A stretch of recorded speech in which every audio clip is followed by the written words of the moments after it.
She walked into that ballroom wearing hope stitched by her sister's hands. She walked out wearing nothing but her own spine.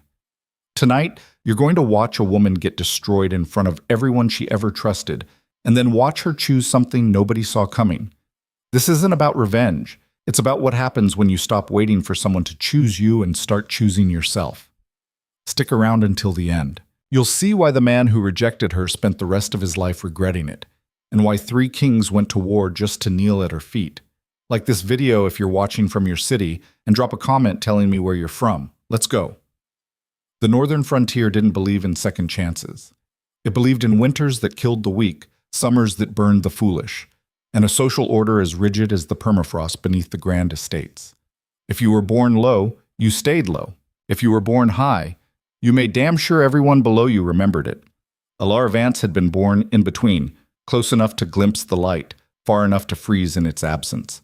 She stood now at the edge of the moonball's grand entrance, her hand pressed against the stone archway, steadying herself. The dress she wore had taken her sister 3 weeks to make. Every stitch was a prayer.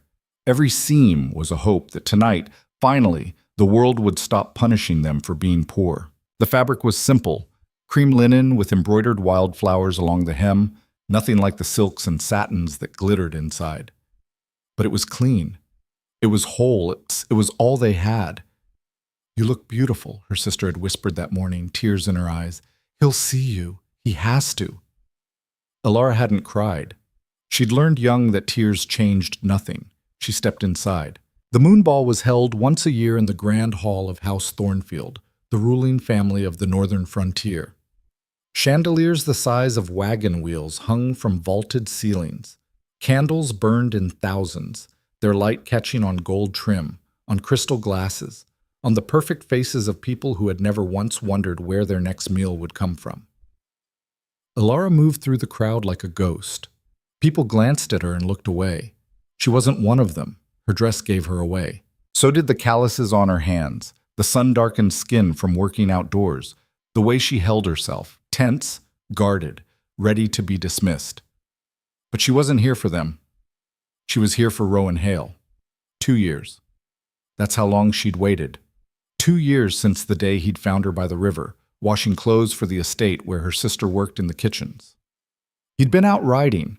She'd been knee-deep in cold water, scrubbing stains from sheets that would never touch her own skin. He'd stopped his horse, stared at her, then smiled. "You're the girl from the South Cottages," he'd said. "I'm Alara." "I know." That should have been the end of it. Men like Rowan Hale didn't talk to women like Alara Vance. They didn't dismount.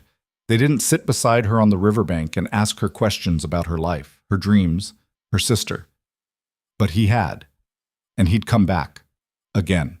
And again. For 2 years, he'd visited her in secret. He'd told her things he claimed he'd never told anyone, about the weight of his family's expectations, the loneliness of being raised to rule, the suffocating pressure of a future already written for him. She'd listened. She'd believed him. And when he'd kissed her for the first time under the oak tree near the old mill, she'd let herself imagine something impossible. "I'm going to claim you," he'd said 6 months ago, his forehead pressed to hers. "Publicly. At the moonball. I don't care what anyone says. I'll make them accept it." She'd pulled back, searching his face. "Rowan, your family will never—" "I don't care!" His voice had been fierce. "I'm tired of hiding. I'm tired of pretending. You're the only real thing in my life, Alara. I'm not losing you."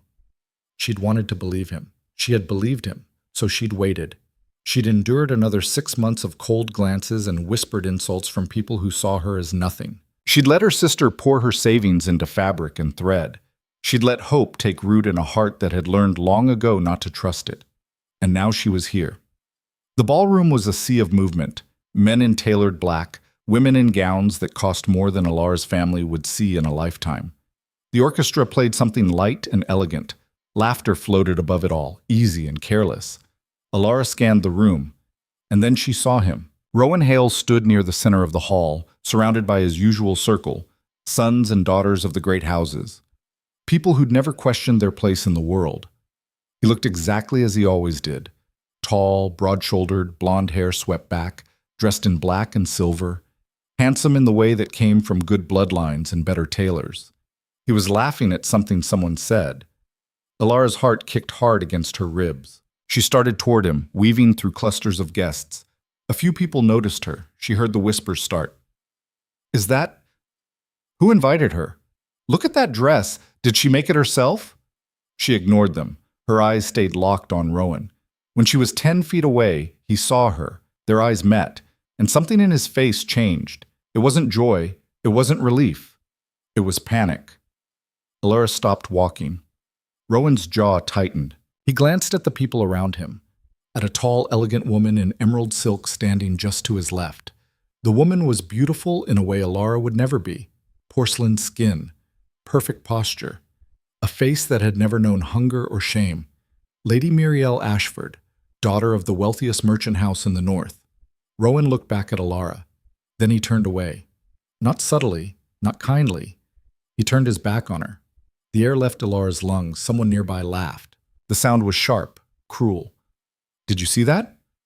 Poor thing, she actually thought... Alara's hands curled into fists. She forced herself to breathe, forced herself to stay standing.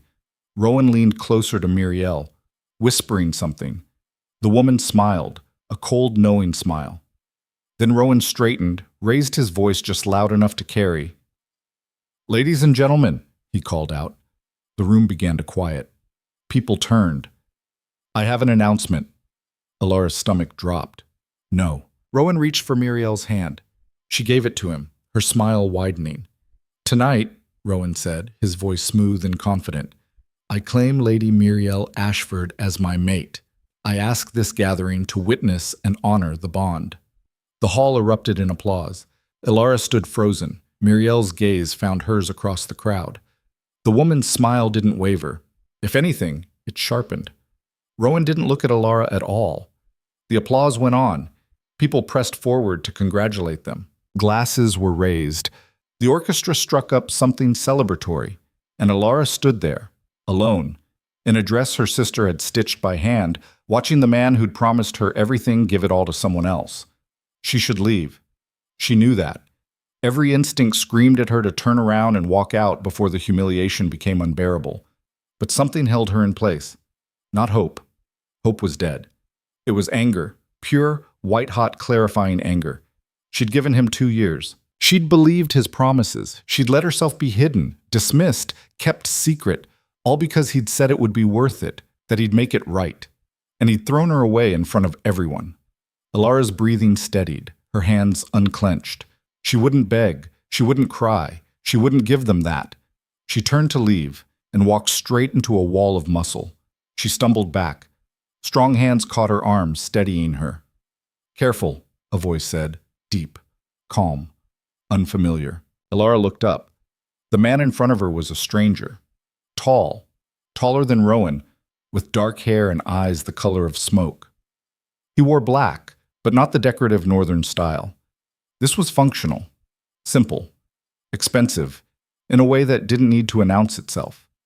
He was looking at her like she was the only person in the room. "I'm sorry," Alara said, stepping back. Don't apologize." His voice was quiet, but it cut through the noise around them. "You have nothing to apologize for." 2 other men stepped up beside him. They looked similar, same sharp features, same predatory stillness. Brothers, maybe. All 3 of them watched her with an intensity that made her skin prickle. "Who are you?" Alara asked. The man who'd caught her smiled. It wasn't kind. It was dangerous. "Kael Vorn," he said. Then he nodded to the others. "My brother Lucian, and our king, Darius." Alara's breath caught. Vorn. The Southern Kingdom. She'd heard stories about the Vorn family. Everyone had. They ruled the Southern Territories with absolute power, brutal, efficient, and utterly untouchable. They didn't attend Northern gatherings. They didn't need to. So what were they doing here? "You're far from home," Alara said carefully. "So are you," Kael replied. Lucian's eyes flicked past her toward Rowan and Muriel. "That's the man who just claimed the Ashford girl?" Alara's jaw tightened. "Yes, he's an idiot," Lucian said flatly. The third man, Darius the king, hadn't spoken yet. He was older than the other 2, maybe early 30s. His face was harder, scarred along the left jaw. His eyes were black, unreadable. He was looking at Alara like he was deciding something.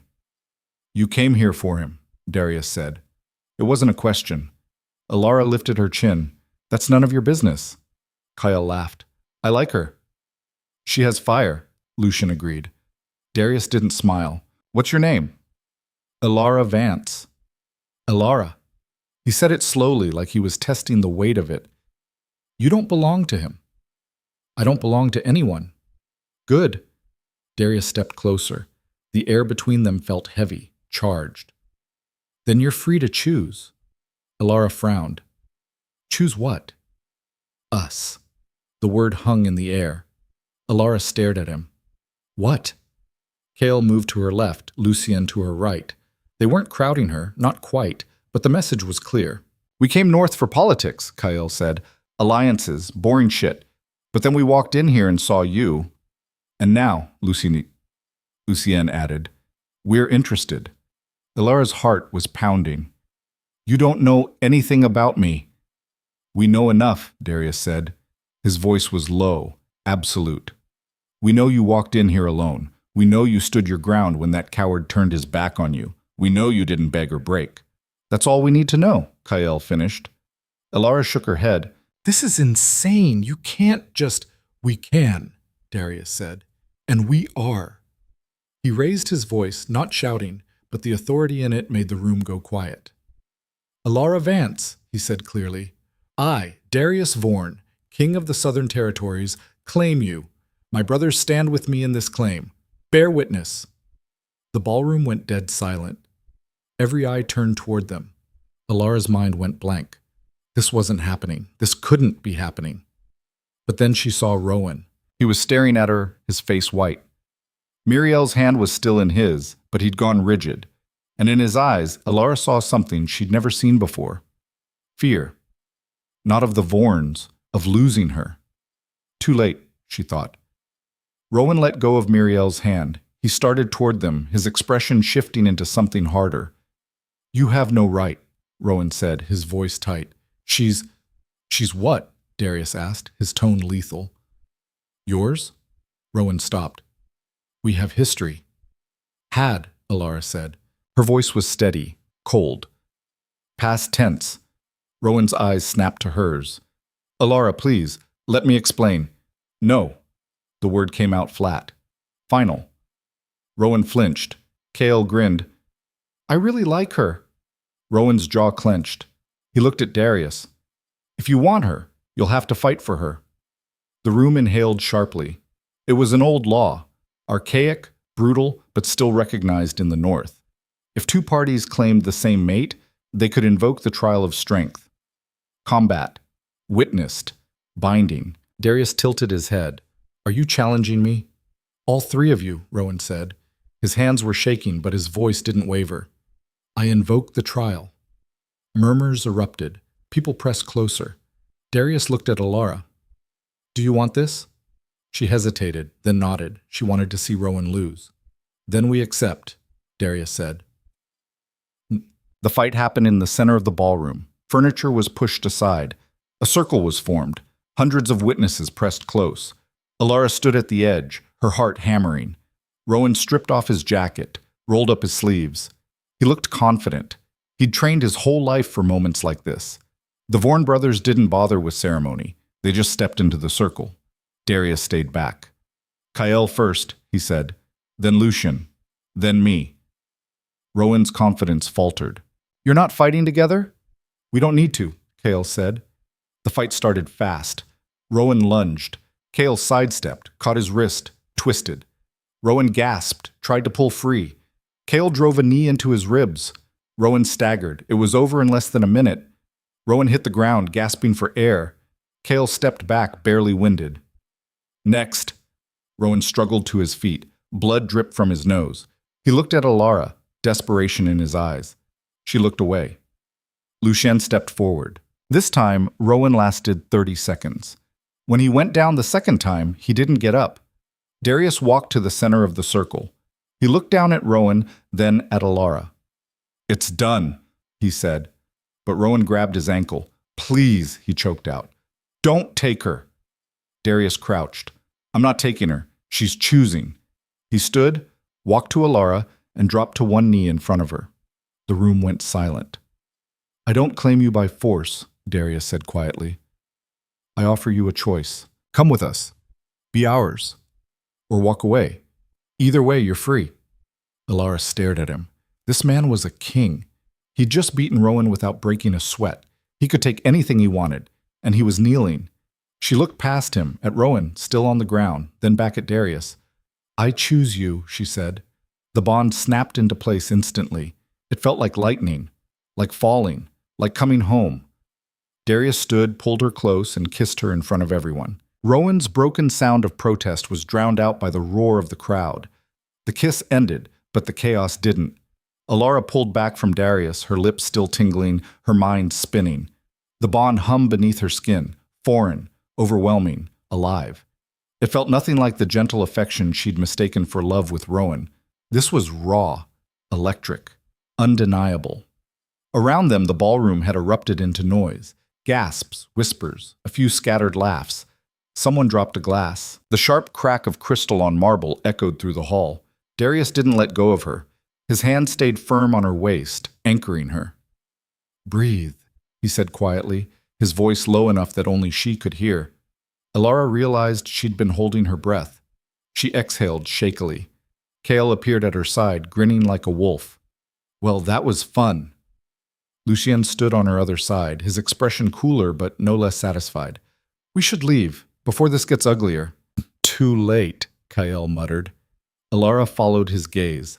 Rowan was on his feet now, blood still streaking from his nose, his shirt torn. He looked like hell, but worse than the physical damage was the look in his eyes, wild, desperate, unhinged. He started toward them. Darius stepped in front of Alara, blocking her from view. Walk away, Hale. She doesn't know what she's doing, Rowan said, his voice cracking. She's confused. You took advantage. I took advantage? Darius's tone dropped to something lethal. You stood in front of this entire hall and claimed another woman while she watched. Don't talk to me about taking advantage. Rowan flinched. His eyes darted past Darius, searching for Alara. Alara, please, just listen to me for 1 minute. No. Her voice cut through the noise like a blade. The room went quiet again. Alara stepped out from behind Darius. She met Rowan's eyes directly. No hesitation, no softness. You had 2 years, she said. 2 years to keep your promise. 2 years to choose me. And when it mattered, you didn't. I was going to... You weren't. She said it flatly. You were never going to choose me. You wanted me hidden, safe, secret, because you were ashamed. Rowan shook his head violently. That's not true. Then why did you claim her? Alara gestured toward Muriel, who stood frozen near the edge of the crowd, her perfect face pale. Why her and not me? Rowan opened his mouth, closed it. No answer came. Alara felt something crack open inside her chest. Not heartbreak, but release. I don't hate you, she said quietly, but I'm done waiting for you to be brave. She turned her back on him. Darius offered his arm. Alara took it.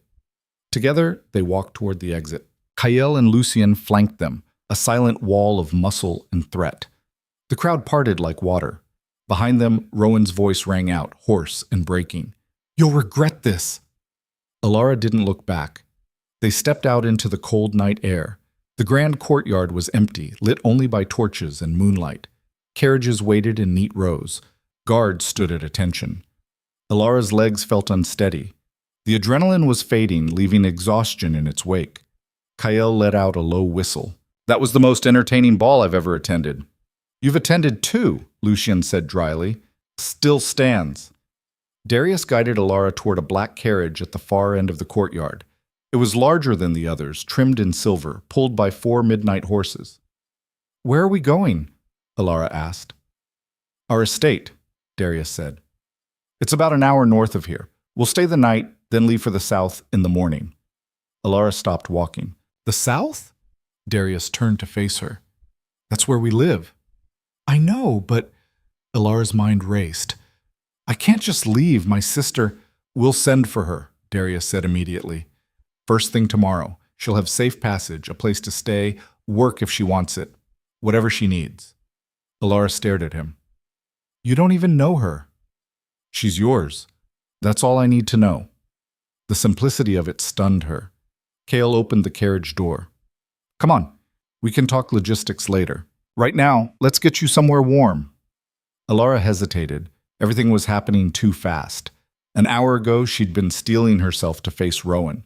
Now she was bonded to 3 strangers and being whisked away to a kingdom she'd never seen. But what was the alternative? Go back to her sister's cottage and pretend tonight hadn't happened? Wait for Rowan to show up, full of regrets and apologies she didn't want to hear? She climbed into the carriage. The interior was plush, dark leather seats, soft furs, a small lamp casting warm light. Darius sat across from her. Kyle and Lucien took the seats on either side. The carriage lurched forward. For a long moment, no one spoke. Alara looked down at her hands. They were trembling. She pressed them together, willing them to stop. You're in shock, Lucien said. I'm fine. You're not, Darius said. And that's understandable. Alara looked up at him. Why did you do that? Do what? Claim me. You don't know me. You don't know anything about me. Darius leaned forward, elbows on his knees. I know you walked into a room full of people who hated you and held your head high. I know you didn't flinch when that coward turned his back. I know you made a choice tonight that most people wouldn't have the courage to make. That's not enough to... It's enough for me. Kyle grinned. He's not usually this impulsive, by the way. This is new. It's not impulsive, Darius said. It's instinct. Alara frowned. What does that mean? Darius held her gaze. You felt it when the bond formed. Don't tell me you didn't. She had. That terrifying, exhilarating rush of recognition, like her soul had been waiting for something and suddenly found it. I felt it, she admitted. Then you know this isn't random, Darius said. The bond doesn't lie. Alara wanted to argue, but exhaustion was setting in. Her body ached. Her mind felt like fog. Lucien handed her a flask. Drink. It'll help. She took it warily. What is it? Whiskey. Good whiskey. Alara took a sip. It burned going down, but warmth spread through her chest. She took another. Cale laughed. See? She fits right in. The carriage rolled on through the dark. Outside, the northern landscape passed in shadows, forests, fields, distant mountains. Alara leaned her head against the window, watching it all blur together. What's the south like? She asked. Warmer, Kyle said. Less snow, more sun, better food. More honest, Lucien added. People say what they mean. Less politics, Darius said. We don't do balls and social games. If you have a problem with someone, you deal with it directly. Alara closed her eyes. That sounds nice. It is, Darius said. You'll see. She must have dozed off, because the next thing she knew, the carriage was slowing. She jerked awake, disoriented. We're here, Kyle said. Alara looked out the window. They'd stopped in front of a sprawling stone estate, 3 stories tall, surrounded by high walls and iron gates. Torches lit the entrance. Guards stood at attention. It wasn't as ostentatious as the northern estates, but it was solid, imposing, built to last. Darius stepped out first, then offered his hand. Alara took it, letting him help her down. The air was colder here. Wind cut through the thin fabric of her dress. She shivered. Darius immediately shrugged off his coat and draped it over her shoulders. It swallowed her, heavy and warm and smelling faintly of cedar. Come on, he said. Inside, the estate was warmer. Fires burned in massive hearths. Servants moved quietly through the halls, lighting candles, stoking flames. The decor was simpler than the northern style. Dark wood, stone floors, fur rugs. Functional, strong. A woman appeared from a side corridor, older, gray-haired, sharp-eyed. She looked Alara up and down, then turned to Darius. Well? She asked. This is Alara, son, Darius said. Our mate. See that she has a room, food, anything she needs. The woman's eyebrows rose. Your mate? Yes. All 3 of you? Yes. The woman turned back to Alara, her expression unreadable. Then she nodded. Follow me, girl. Alara glanced at Darius. He gave her a slight nod. Go, rest. We'll talk in the morning. She followed the woman up a wide staircase, down a long hallway, into a room at the far end. It was large, larger than any room Alara had ever slept in. A four-poster bed dominated the space, draped in thick blankets. A fire crackled in the hearth. Windows overlooked the dark grounds. Clothes in the wardrobe, the woman said briskly. Water in the basin. Ring the bell if you need anything. Thank you, Alara said. The woman paused at the door. What's your name, girl? Alara Vance.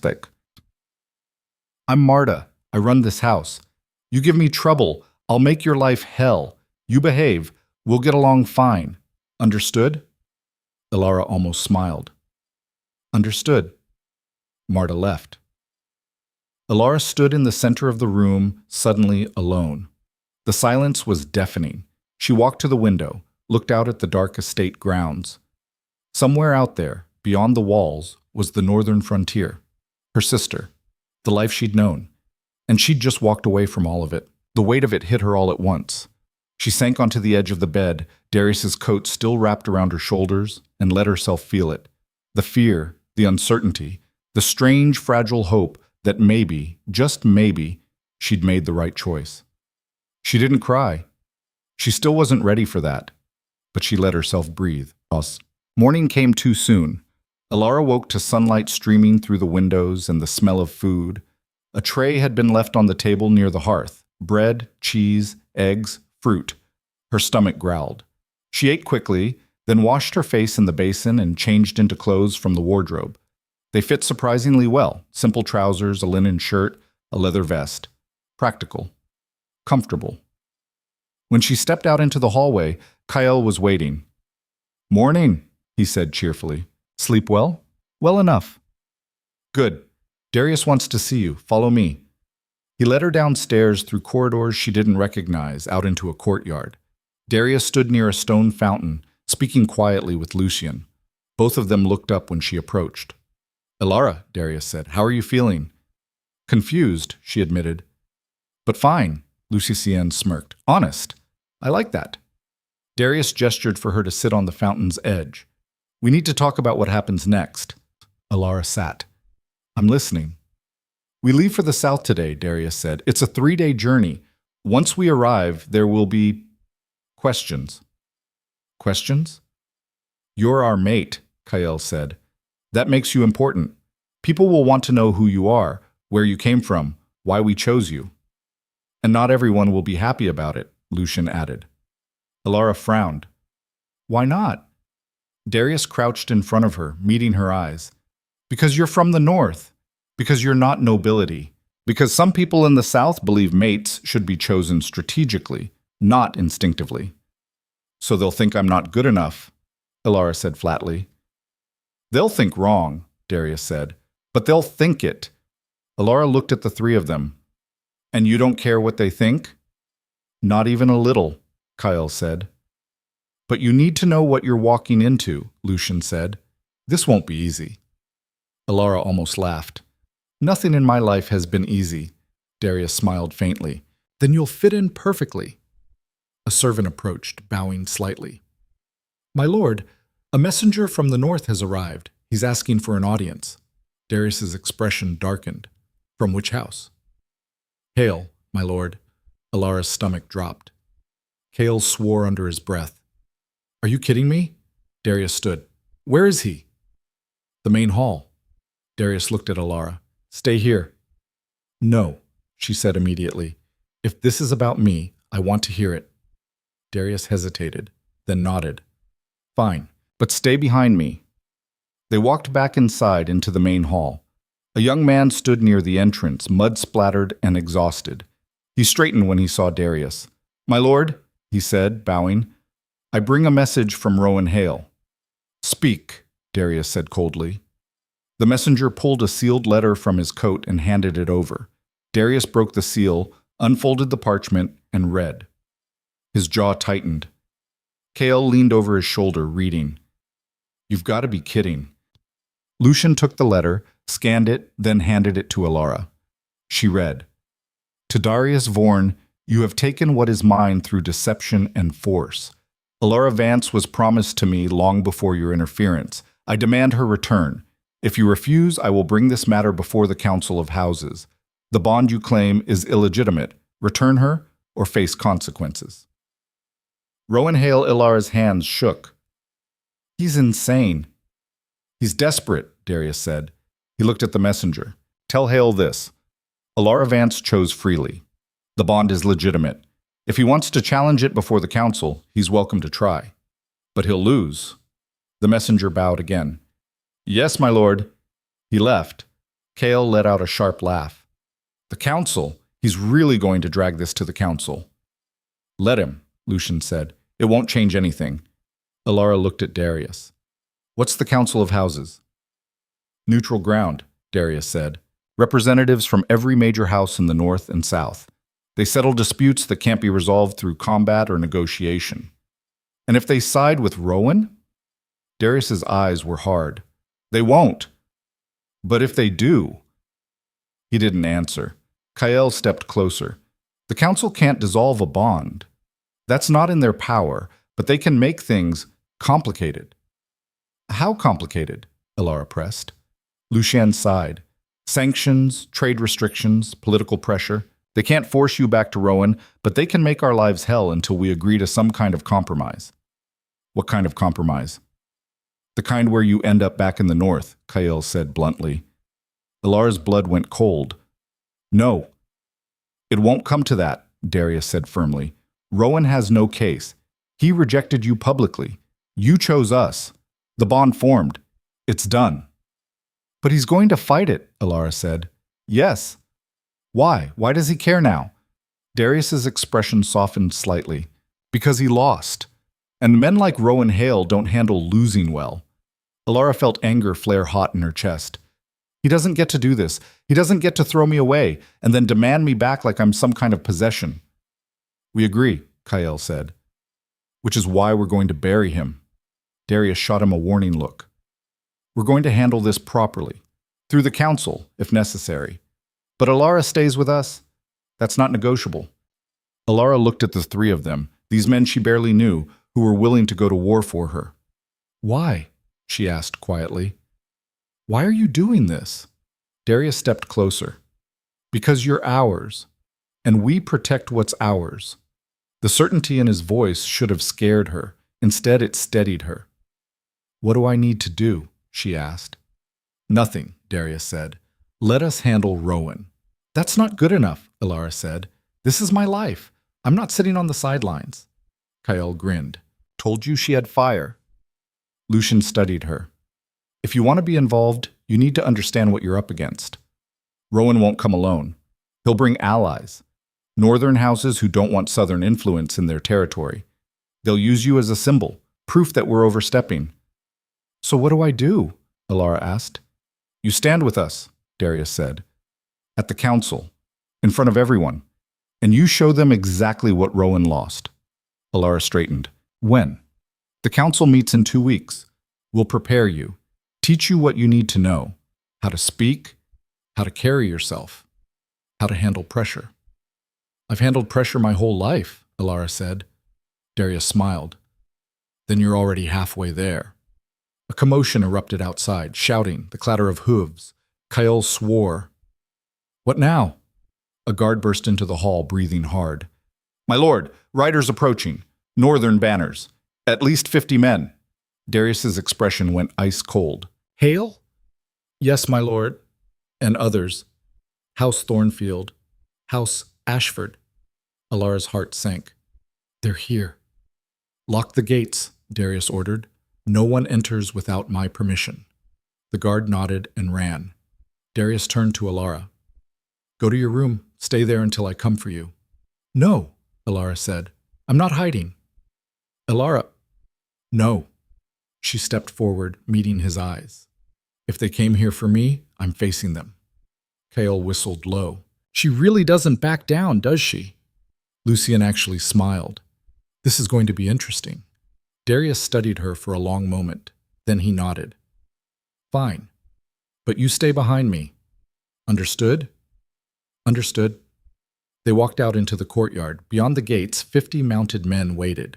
Rowan sat at the front, flanked by older men in fine clothes, lords probably. One of them looked familiar. Lord Ashford, Muriel's father. The gates creaked, but held. Rowan rode forward, stopping just outside. "Darius Vaughan, we demand an audience." Darius stepped up to the gate. "Then demand all you want. You're not coming in." "You have no authority here," Ashford called out. "This is Northern land. Release the girl." "The girl has a name," Alara said loudly. Every head turned. She stepped up beside Darius, ignoring the warning look he shot her. Rowan's face went pale. "Alara, I'm not going anywhere with you," she said. Her voice carried, clear and cold. "You had your chance. You made your choice. Now live with it." Ashford's face darkened. "You don't understand what you're doing, girl. These men are using you. And you're not?" Alara shot back. "You who married your daughter off to the highest bidder? Don't talk to me about being used." Ashford's jaw tightened. Rowan dismounted, walked to the gate. "Alara, please, just talk to me. We have nothing to talk about." "I made a mistake," he said desperately. "I know that, but I can fix it. I'll claim you properly in front of everyone. We can still..." "Still what?" Alara's voice cracked.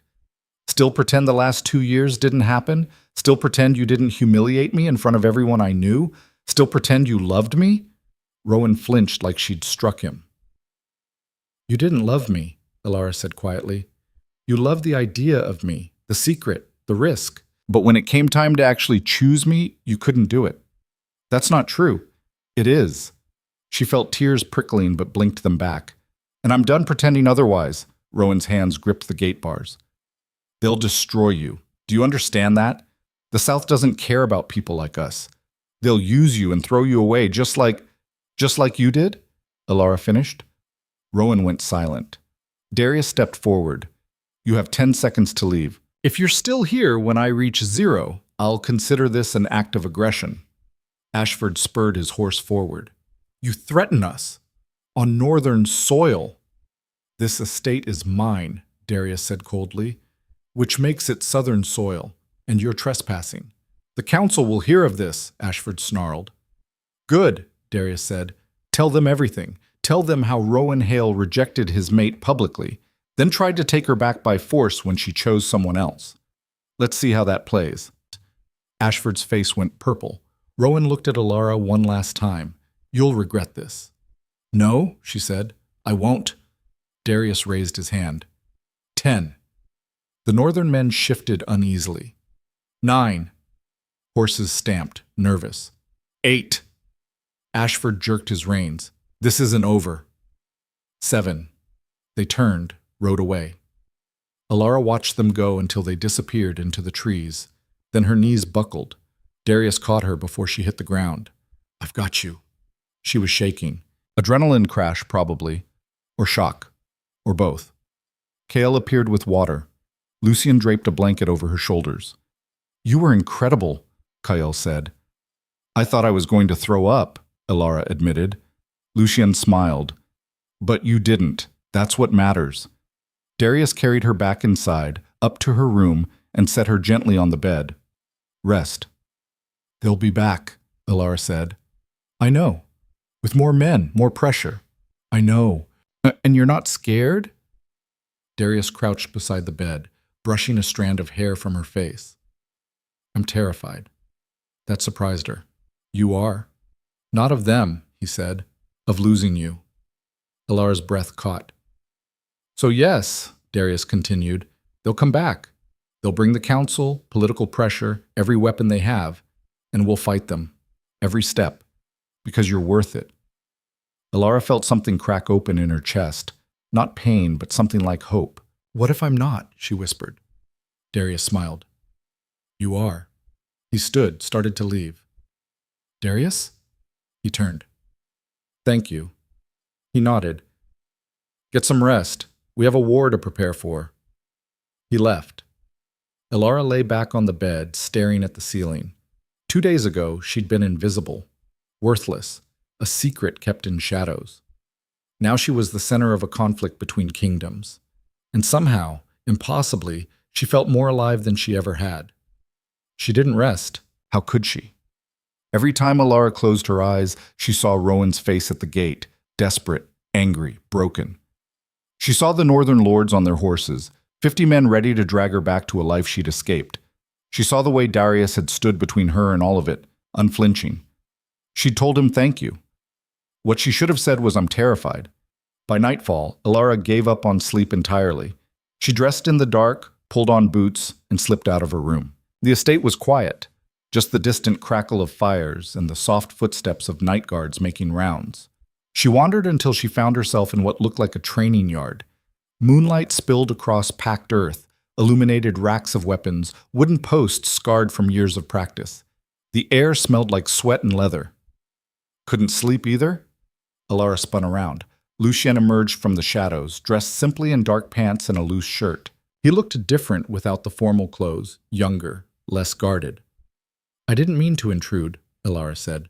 You're not. He walked to one of the weapon racks, selected a short blade, tested its weight. This is where I come when my head gets too loud. Does it work? Sometimes. He glanced at her. Want to try? Elara looked at the blade in his hand. I don't know how to fight. I know. That's the problem. She frowned. What do you mean? Lucien set the blade down, turned to face her fully. You stood up to Rowan today. That took guts. But guts won't be enough when this gets worse. When? Not if? When, he confirmed. The council meets in 2 weeks. Until then, Rowan and his allies will do everything they can to pressure us into giving you back. They'll spread rumors. They'll call in favors. And if we're not careful, they'll find a way to make this about politics instead of what it really is, which is a coward trying to reclaim something he threw away. Lucien picked up 2 practiced staves, tossed one to her. She caught it clumsily. But they won't frame it that way. They'll say we kidnapped you, coerced you, used Southern power to override Northern law. Elara gripped the staff. That's not true. Doesn't matter. People believe what serves them. He moved into a ready stance.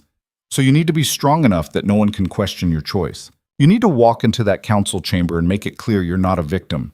You're not some girl who got swept up in forces beyond her control. Then what am I? Lucien smiled faintly. Someone who chose her own fate. Now, defend yourself. He swung. Elara barely got the staff up in time.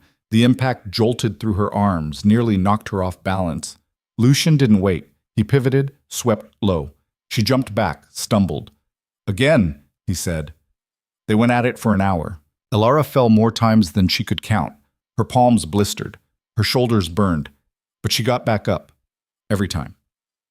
By the time Lucien finally called a halt, she was drenched in sweat and shaking. Better, he said.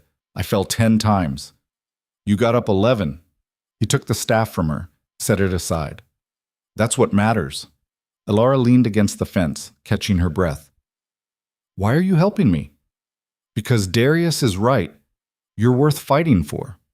Lucien's expression was serious. But you need to believe that too. When you walk into that council chamber, you can't hesitate. You can't second guess. You need to be absolutely certain. I am certain. Are you? He studied her. Or are you just running from Rowan? The question hit harder than any of his strikes. Elara looked away. Does it matter? Yes, Lucien said quietly. Because if you're just running, you'll keep running. But if you're choosing us, really choosing us, then nothing they throw at you will matter. Elara thought about the bond, that electric, undeniable pull she'd felt the moment it snapped into place. It scared her, but it also felt right in a way nothing with Rowan ever had. I'm choosing you, she said finally. Lucien nodded. Good. Then let's make sure everyone else knows it. The next 2 weeks were brutal. Every morning, Elara trained with Lucien, hand-to-hand combat, staff work, situational awareness. He didn't go easy on her. She collected bruises like badges, learned to fall without breaking, to read an opponent's body before they moved. Afternoons were spent with Kael, learning Southern customs, politics, the intricate web of alliances and grudges that governed the kingdom. He had a way of making even the driest information engaging, turning history lessons into stories, political structures into games of strategy. The council operates on precedent, Kael explained one afternoon, spreading maps across a table. Every decision they make references past rulings. So if we can find cases where bonds were upheld despite outside pressure, we build our defense. And if we can't, Alara asked, then we create new precedent. He grinned. More fun that way. Evenings belonged to Darius. He taught her about leadership, about carrying power without letting it consume you, about making decisions when every option was bad. You're going to stand in front of the council, he said one night, the two of them alone in his study. They're going to ask you questions, difficult questions. They'll try to make you doubt yourself, make you seem weak or manipulated. What do I say? The truth. Darius leaned back in his chair. But you say it like someone who owns it. No apologies, no justifications, just fact. What if the truth isn't enough? Then we fight. He said it simply, like it was the most obvious thing in the world. But it won't come to that. Alara wished she had his certainty. The night before they were set to leave for the council, Marta appeared in Alara's room with a dress. Not the simple linens she'd been wearing, this was southern formal wear, deep midnight blue, fitted at the waist, with silver embroidery along the sleeves and hem. Expensive, powerful. Try it on, Marta said. Alara did. It fit perfectly.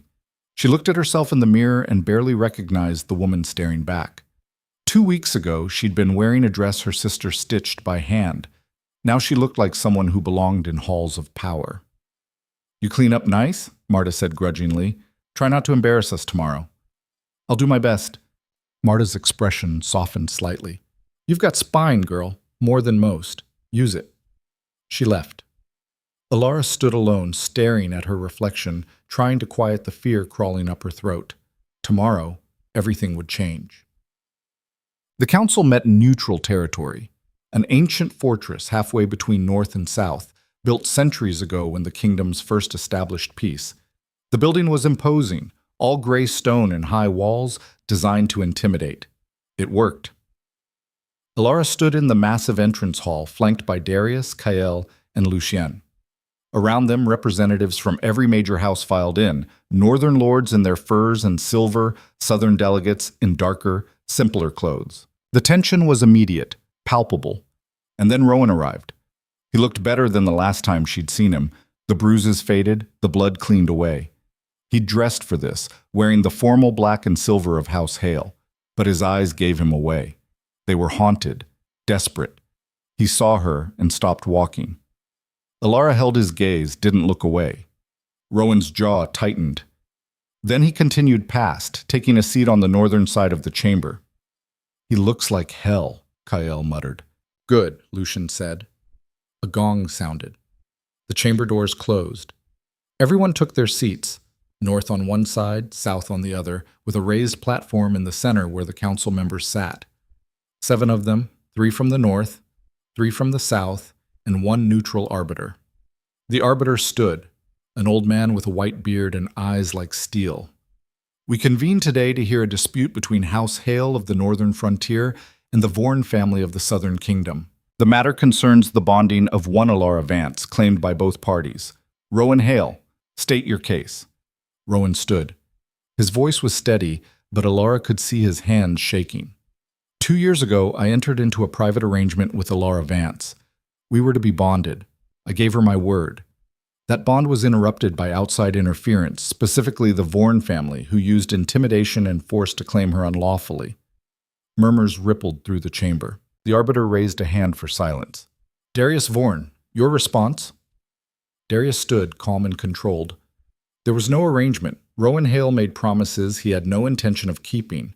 On the night of the moon ball, he publicly rejected Alara Vance and claimed another woman. She was free. We offered her a choice. She chose us. The bond formed naturally and is legitimate under both northern and southern law. More murmurs, louder now. Lord Ashford stood. The girl was clearly coerced. 3 powerful men against 1 vulnerable woman. How is that a choice? Kael half rose from his seat, but Lucien pulled him back down. The arbiter looked at Alara. Alara Vance, you will address the council. Alara's heart hammered. Every eye in the room turned to her. She stood. Her legs felt unsteady, but she forced herself to walk to the center platform. Alone. The arbiter's gaze was cold. Did Rowan Hale give you his word 2 years ago? Yes. And did he claim another woman at the moon ball? Yes. Did the Vorn family approach you before or after Rowan's claim? After. Did they force you to accept their bond? Alara looked at Darius.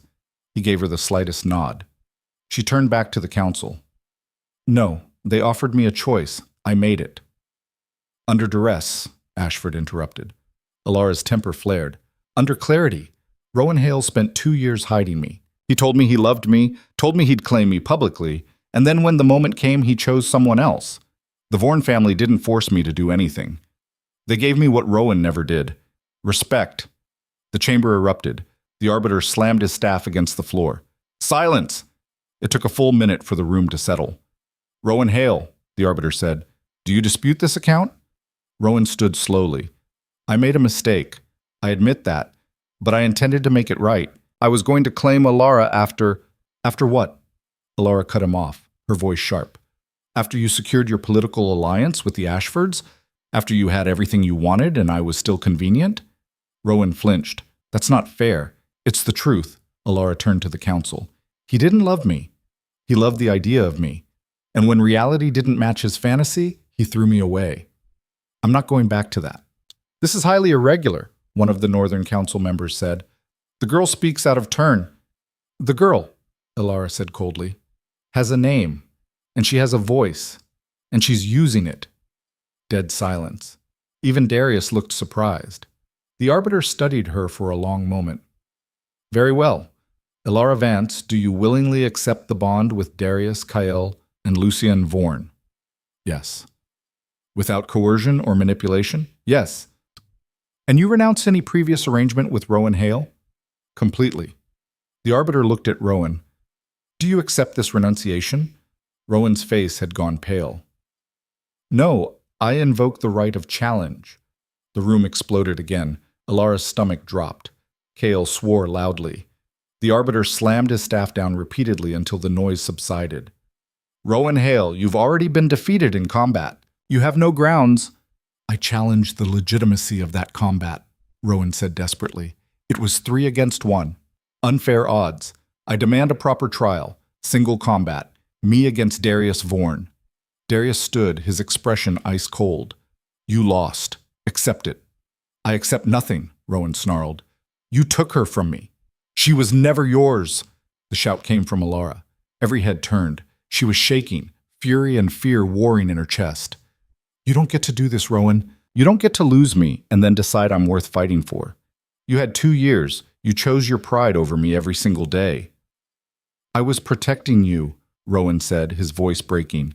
The North would have destroyed you if I'd claimed you openly. So you destroyed me privately instead. Alara felt tears burning but refused to let them fall. Do you know how many nights I waited for you? How many times I convinced myself that the hiding was temporary? That you'd keep your promise? I would have. You wouldn't, her voice cracked. Because when it mattered, when you had the chance, you chose safety. You chose approval. You chose everything except me. Rowan took a step toward her. Alara, please. No. She held up a hand. I'm done begging you to see me. I'm done waiting for you to be brave. I choose Darius. I choose all of them, and I'm not apologizing for it. The arbiter intervened. Rowan Hale, your challenge is noted, but must be validated by the council. We will deliberate. A door slammed open. A guard ran in, breathless. My lords, urgent news from the northern frontier. The arbiter frowned. This is a closed session. The frontier is under attack, the guard gasped. Raiders from the eastern wastes. They've burned 3 villages. House Hale's estates are directly in their path. Rowan's face went white. What? Your family sent word, the guard continued. They need you, now. The chamber erupted into chaos. Northern lords stood, shouting questions. The council members conferred urgently. Ashford grabbed Rowan's arm. We have to go. Your family... Rowan jerked away. I'm not leaving until this is settled. There's nothing to settle, Darius said quietly. She chose. Accept it. Never, Rowan spat. Then you're a fool. Darius turned to the arbiter. We're done here. The bond stands. If Rowan wants to waste his time fighting a battle he's already lost while his home burns, that's his choice. The arbiter looked conflicted. The council has not yet ruled. The council doesn't need to, Alara said. All eyes turned to her again. I made my choice. It's binding, and no amount of deliberation will change it. She walked off the platform, back to where Darius, Kale, and Lucien stood. Darius offered his hand. She took it. This isn't over, Rowan shouted. Alara looked back at him one last time. Yes, it is. They walked out. Behind them, the chamber dissolved into arguments and accusations. Northern lords shouted about disrespect. Southern delegates demanded the council make a formal ruling. The arbiter's staff slammed uselessly against stone, but Alara didn't hear any of it. She was done listening. They made it halfway to their horses before Rowan caught up. Alara, wait! She turned. Rowan stood in the courtyard alone. Behind him, through the open doors, chaos continued inside the council chamber. What, Rowan? Alara asked, exhausted. What else is there to say? I'm sorry. His voice was raw. I'm so sorry. You were right about everything. I was a coward. I chose wrong. But I love you. No, you don't. Alara said it gently, and somehow that made it worse. You loved the version of me that waited for you, the version that needed you, but that's not who I am anymore. Then let me meet who you are now, Rowan pleaded. Give me a chance. I did. For 2 years. Alara took a breath. I hope you save your family's estates. I hope you find someone who makes you happy. But it's not going to be me. Rowan's face crumpled. I can't lose you. You already did. She turned away. You lost me the moment you let me go. Darius was waiting by the horses. He helped her mount, then swung up onto his own horse. They rode out of the fortress, Kael and Lucien flanking them. Alara didn't look back. They were an hour into the journey when the ambush hit. It happened fast.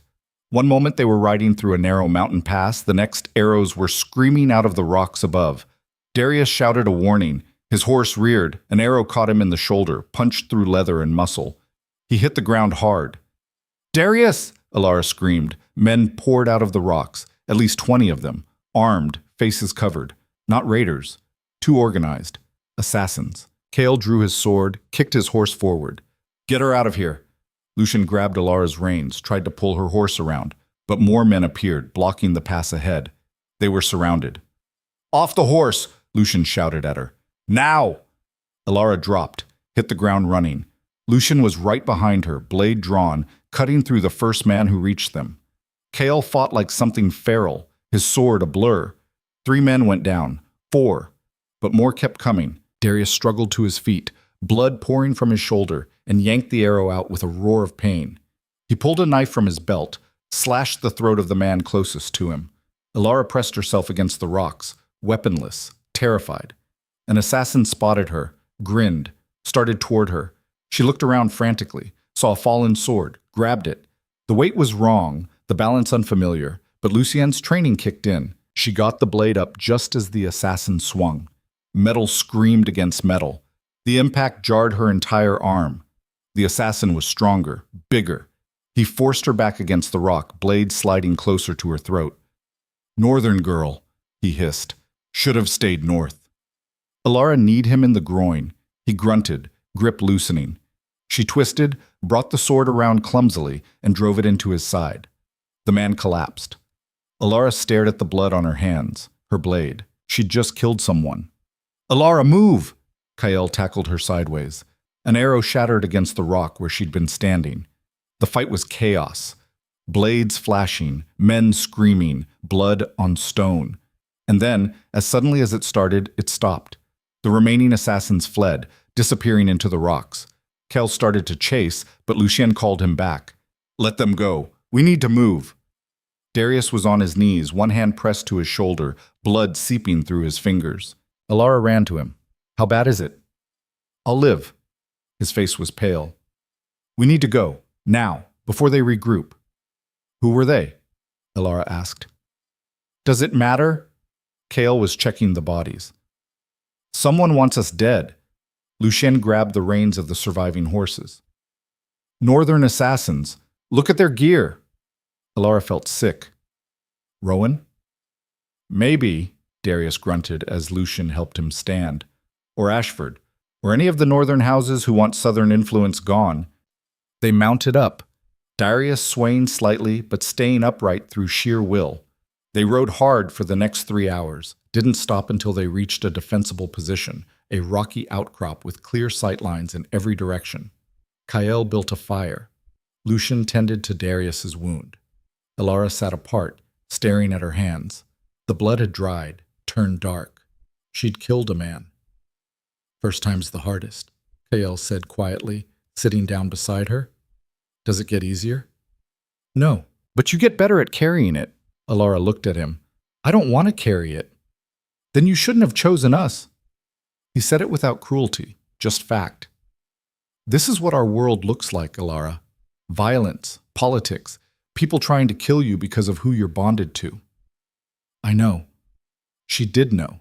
She'd known from the moment she accepted Darius's claim, but knowing and experiencing were different things.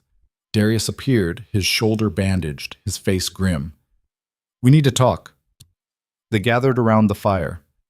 This changes things, Darius said. Someone hired those men. Someone with resources and motivation. Rowan, Lucian said. Maybe. Or someone using the situation to their advantage. Darius looked at Alara. Either way, you're in danger. More danger than I thought. So what do we do? Alara asked. Darius was quiet for a long moment. We have 2 options. We can send you somewhere safe, hide you until this blows over.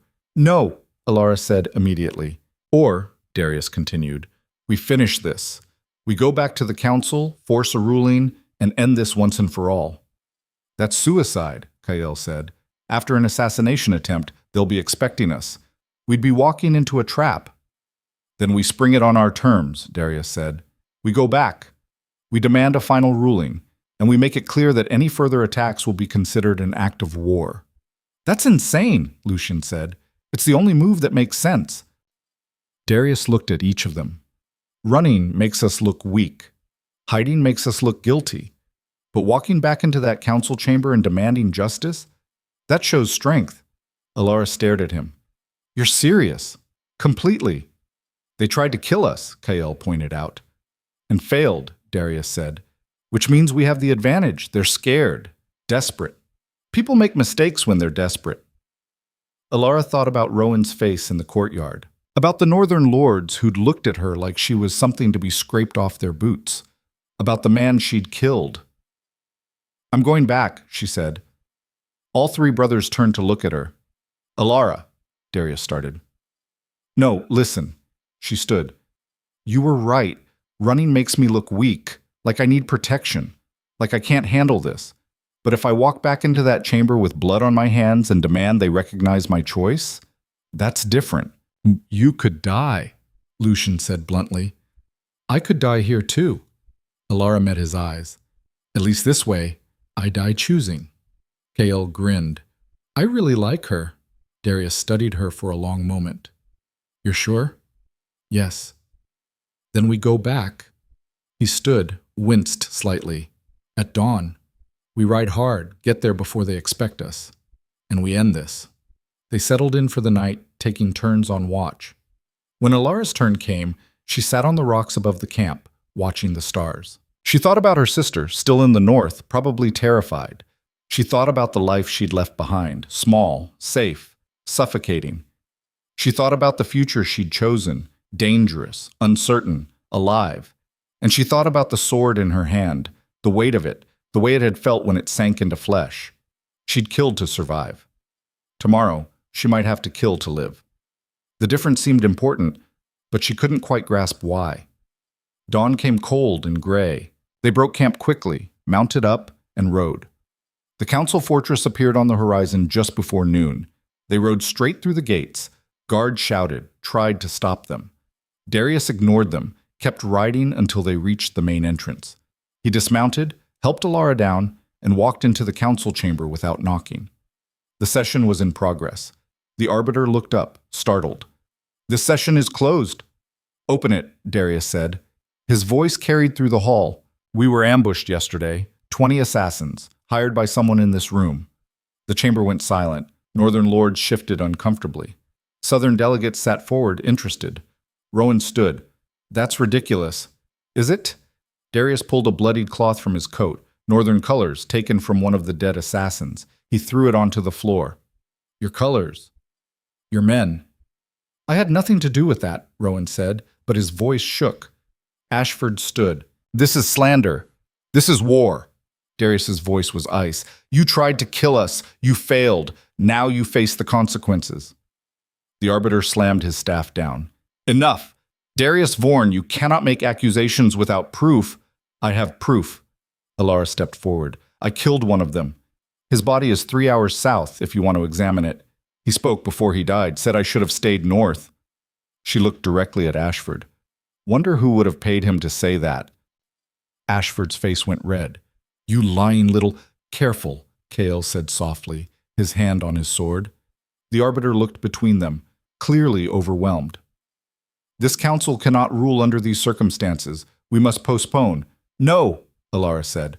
Rule now. Everyone stared at her. I'm done waiting, she continued.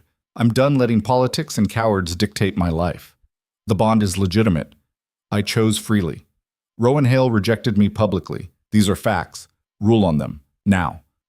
The arbiter hesitated. Unless, Alara added quietly, this council is too afraid to make a decision that might offend the North. That did it. The arbiter's jaw tightened. He turned to the other council members. They conferred in whispers. 5 agonizing minutes passed. Finally, the arbiter stood. The council recognizes the bond between Alara Vance and the Vorn family as legitimate and binding. Rowan Hale's claim is dissolved. This matter is closed. The northern section erupted in protest. Ashford lunged toward the platform. You can't! Guards intercepted him. Rowan stood frozen, his face ash-white. Alara walked to him, stopped 3 feet away. I'm sorry, she said quietly. I'm sorry you're hurting. I'm sorry you weren't strong enough. But I'm not sorry I chose them. Rowan's eyes filled with tears. Alara! Goodbye, Rowan. She turned and walked away. Darius, Kyle, and Lucien fell in beside her. They walked out of the council chamber together, heads high, as chaos erupted behind them. Outside, the sun was shining. Alara took a deep breath. It was over. And somehow, impossibly, she'd survived. The journey south took 3 days. 3 days of hard riding, minimal sleep, and constant vigilance. Every shadow could hide another assassin. Every stranger on the road could be a threat. But nothing came. No ambushes. No attacks. Just silence, and the slow unwinding of tension that had kept Alara's spine rigid since the council ruling. On the morning of the 4th day, they crested a hill, and Alara saw the southern kingdom for the first time. It was nothing like the north. Where the northern frontier was all sharp edges and frozen beauty, the south was warm. Rolling hills gave way to cultivated fields. Stone villages with red-tiled roofs dotted the landscape. The air smelled different, less pine, more earth, and growing things. Welcome home, Darius said quietly. Home. The word felt foreign. They rode through the outer villages first. People stopped their work to watch, farmers in their fields, merchants in their stalls, children playing in the streets. Some waved. Others just stared. Alara felt their eyes on her. Curious. Assessing. She sat straighter in the saddle, kept her chin up. By the time they reached the capital city of Ashmar, word had spread. The streets were lined with people, hundreds of them. They didn't cheer exactly, but they watched, waiting to see what kind of woman their king had brought home. The palace rose at the city's center, not a delicate northern manor, but a fortress, built from dark stone, designed to withstand siege. It was beautiful in a brutal way. Darius dismounted in the main courtyard. Guards appeared, taking the horses.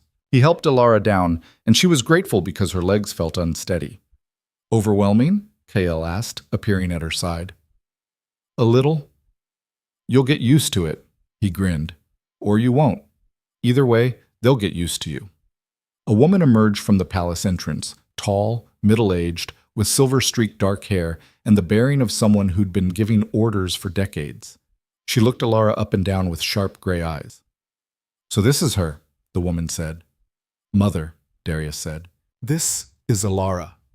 Mother, of course.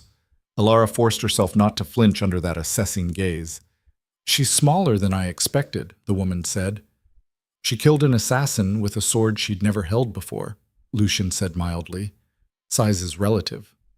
The woman's eyebrows rose. Did she now? Yes, Alara said, finding her voice. I did. The woman studied her for another long moment. Then, surprisingly, she smiled. Good, we don't need delicate flowers here. She extended a hand. I'm Thessia Vorn, welcome to Ashmar. Alara shook her hand. Thessia's grip was firm. Come, Thessia said. You look exhausted. We'll get you settled, then we'll talk. They entered the palace. It was cooler inside, the thick stone walls keeping out the midday heat. Servants moved efficiently through wide corridors. Everything was clean, orderly, purposeful. Thessia led them to a wing on the third floor, pushed open a set of double doors. Your rooms. Alara stepped inside and stopped. The suite was enormous. A main sitting room with comfortable furniture, shelves of books, windows overlooking the city. 2 other doors led to what looked like a bedroom and a private bath. This is too much, Alara said. It's barely enough, Thessia replied. You're bonded to the king and his brothers. This is the minimum expected. I don't expect anything. That's refreshing. Thessia walked to the windows, adjusted a curtain. But expectations exist whether you have them or not. The court will watch you, judge you, look for weakness. I'm not weak. I can see that. Thessia turned. But looking strong and being accepted are different things. You'll need allies here, people who believe in you beyond the bond. How do I get that? You earn it. Thessia's smile was thin. The same way you earned my son's loyalty, by being worth the trouble. She left. Alara sank onto a sofa, suddenly aware of how bone-tired she was. The adrenaline that had carried her through the council confrontation, the ambush, the journey, all of it drained away at once. A knock at the door. Come in, she called. Darius entered, his shoulder still bandaged but moving better. How are you holding up? I'm not sure yet. He sat beside her, close but not touching. My mother can be intense. She's terrifying.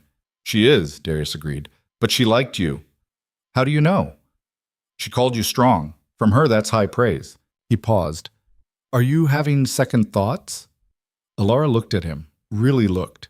His face was harder than Rowan's had been, scarred and weathered, but his eyes were steady, honest.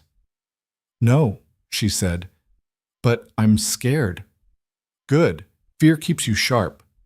Does it ever stop? The fear? Darius considered. No, you just get better at functioning through it. Alara leaned back against the sofa. Your world is so different from mine.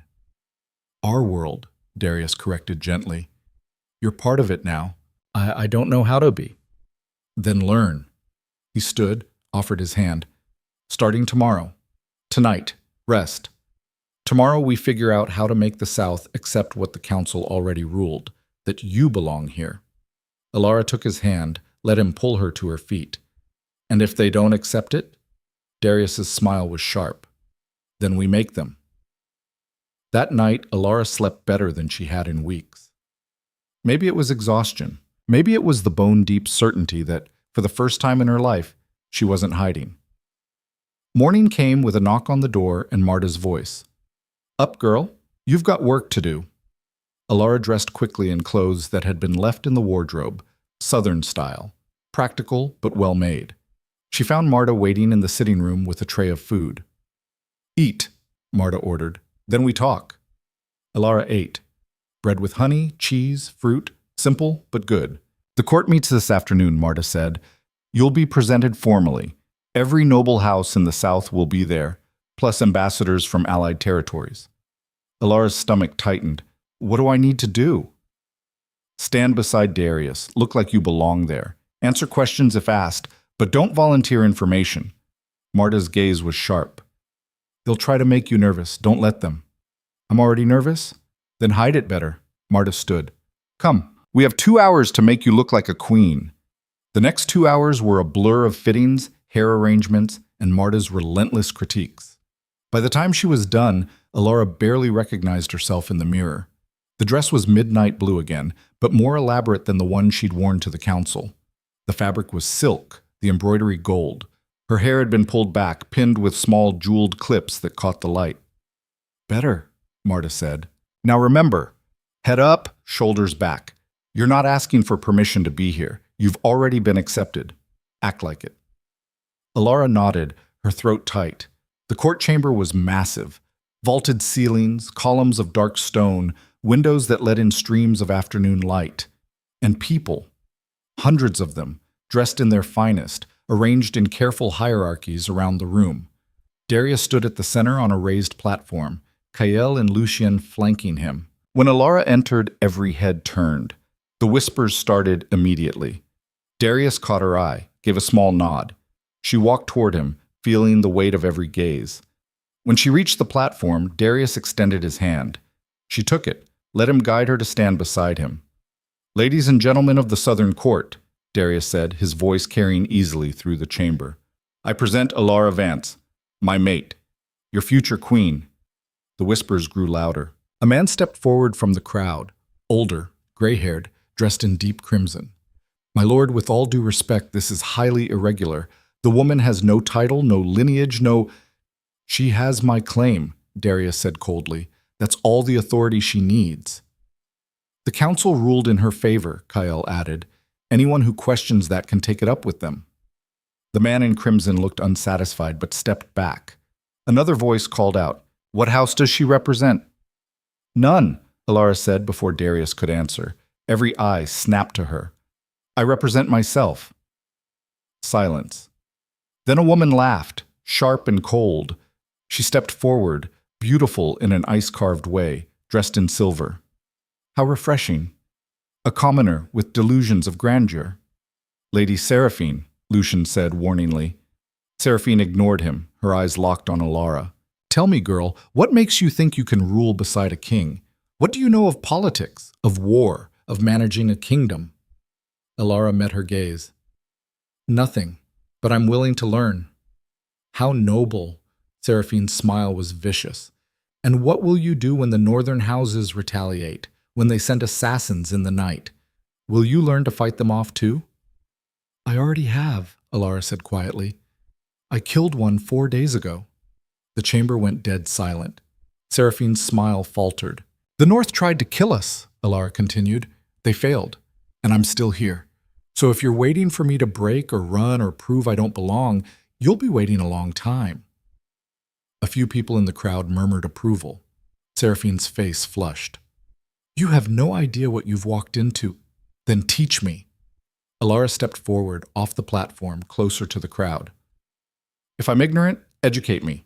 If I'm unprepared, train me. But don't stand there and tell me I don't belong when I've already fought for the right to be here." The murmurs grew louder, some approving, some skeptical. An older woman stepped forward, not hostile, just curious. "What do you know of our kingdom?" "Not enough," Alara admitted. "But I know it's warmer than the North. I know the people here value directness over games. I know Darius rules with strength, not cruelty. That's more than I knew about the northern houses after living there my whole life." The woman smiled faintly. "An honest answer. Rare in court." Another voice, younger. "What will you do as queen?" Alara paused. She hadn't thought that far ahead. "I'll listen. I'll learn. And I'll do whatever needs doing." "Vague," someone muttered. "Honest," someone else countered. Darius stepped down from the platform, moved to stand beside Alara. "She's had 4 days in the South. Give her time before you demand she solve every problem we have." "We're not demanding solutions," the man in crimson said. "We're asking if she's capable of finding them." "Are you?" Alara asked. The man blinked. "What? Are you capable of solving every problem in the kingdom?" Alara looked around the room. "Is anyone here? Because if so, I'd love to know why you haven't done it already." A few scattered laughs. The man in crimson frowned. "That's not the point." "It is, though." Alara kept her voice steady. "You're holding me to a standard you don't hold yourselves to. I'm not claiming to be perfect. I'm claiming to be trying. That's all anyone can do." More murmurs. The tone was shifting, less hostile, more curious. Thesia appeared from the side of the chamber, moving through the crowd with the ease of someone who'd commanded rooms for decades. Enough questions. The girl's been traveling for days and standing trial before you for 5 minutes. Let her breathe. The crowd quieted. Thesia looked at Alara. You did well. I barely said anything. You said enough.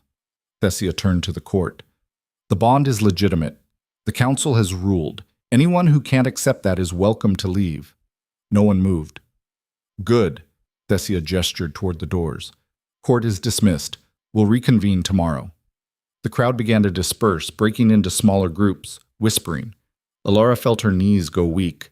Darius caught her elbow, steadied her. You were incredible, he said quietly. I thought I was going to throw up. Kale appeared, grinning. The look on Seraphine's face when you mentioned killing the assassin, priceless. She hates me, Alara said. She hates everyone, Lucian corrected. Don't take it personally.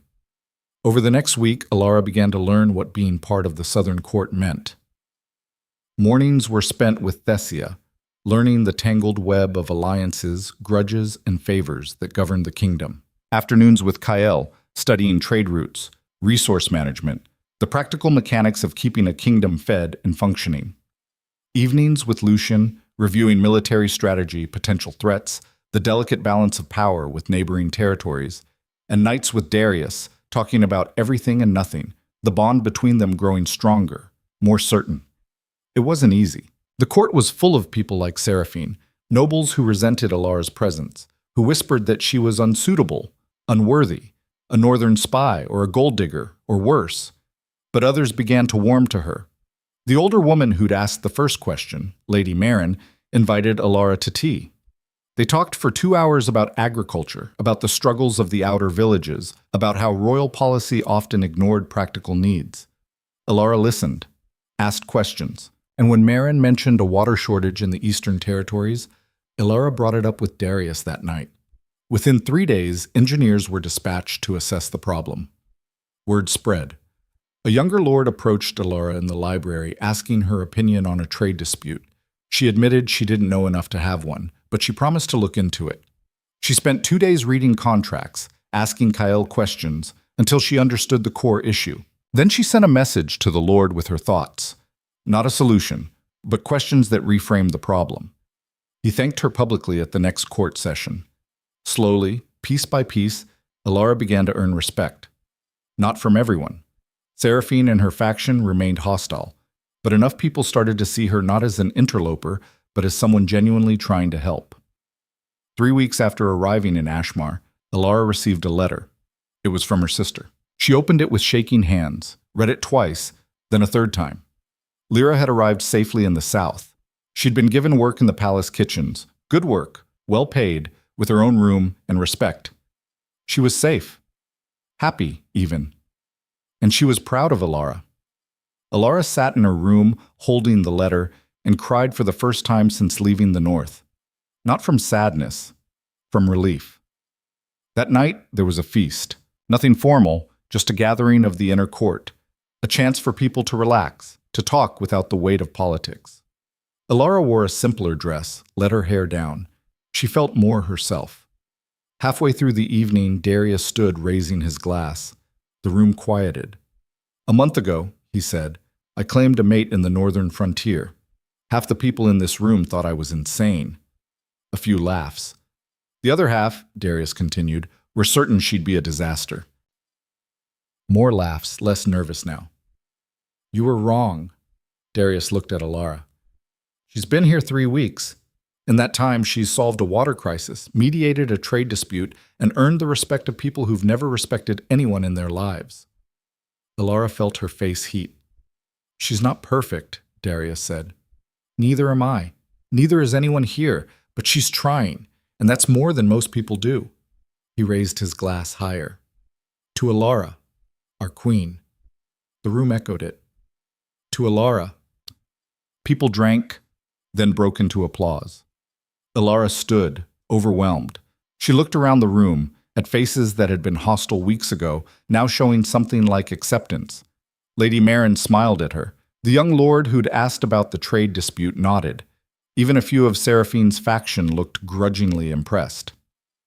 Kael leaned over, whispered, "Told you they'd come around." "Not all of them," Alara murmured, glancing at Seraphine. "Give it time." After the feast, Alara stepped out onto one of the palace balconies. The city spread out below, lights flickering in windows, the sound of distant music and laughter carrying on the warm air. She felt a presence behind her, turned. Darius. "You looked like you needed air," he said. "I needed to think." "About?" "How different everything is." She looked out at the city. "A month ago, I was nobody. Now people are toasting me as their queen. Does it feel wrong?" Alara thought about it.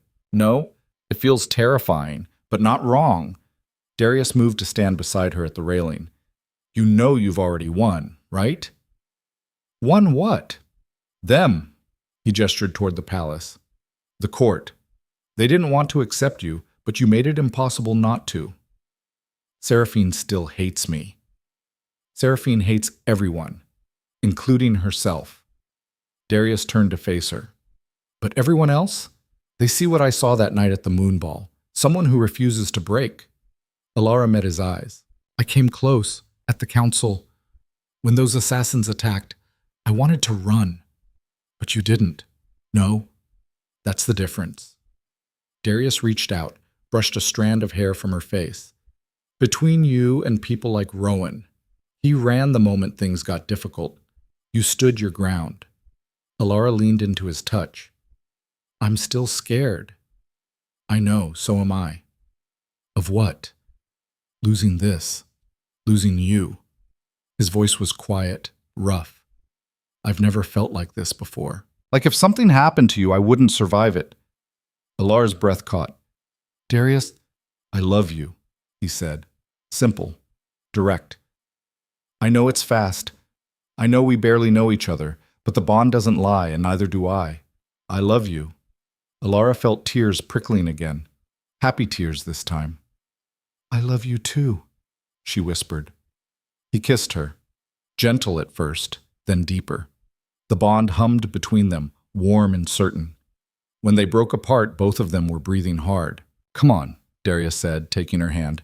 "Let's go inside before Kael makes another terrible speech." They walked back into the warmth and light and noise of the feast, and for the first time since leaving the north, Alara felt like she'd come home. The next morning, a messenger arrived from the northern frontier. Alara was in the library when Darius found her, his expression grim. "What's wrong?" she asked immediately. "Rowan's dead." The words hit like a physical blow. Alara sat down hard. "What?" "Raiders attacked House Hale's estates. Rowan tried to defend them. He was killed in the fighting." Alara stared at him, unable to process it. "When?" 3 days ago. The message just arrived." "Did he—" Her voice cracked. "Did he suffer?"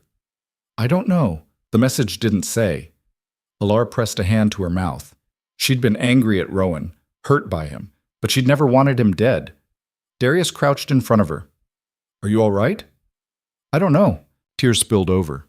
"He was awful to me. He broke my heart, but he didn't deserve to die." "No," Darius agreed quietly. "He didn't." Alara cried, and Darius held her, and she let herself grieve for the boy Rowan had been before fear turned him into something smaller. 2 days later, a delegation arrived from the north. Not an army, just 3 people: Lord Ashford, Lodfash, Lady Miriel, and an older woman Alara didn't recognize. They were received in the throne room. Darius sat on the throne, Alara beside him in a smaller chair that had been brought in for her. Kael and Lucian stood behind them. Ashford bowed stiffly. "My lord, my lady." "Lord Ashford," Darius said coolly, "what brings you south?" "Rowan Hale is dead," Ashford said. "House Hale is in chaos. The raiders have moved on, but the damage is severe. They need aid." "And you want us to provide it," Darius said. "Yes." "Why should we?" Ashford's jaw tightened. "Because despite our differences, we're still neighbors. What happens in the north affects the south." "You tried to kill us," Alara said quietly. Ashford looked at her. "I did not order that attack. But you didn't stop it either." Silence. Ashford looked down. No, I didn't, and I'm here to apologize for that. Alara blinked. What? I was wrong, Ashford said. About you. About this bond. I thought you were a threat to Northern stability. I was blind to the fact that Rowan was the real problem. Muriel stepped forward. She looked thinner, paler. He loved you, you know. Rowan, in his own broken way.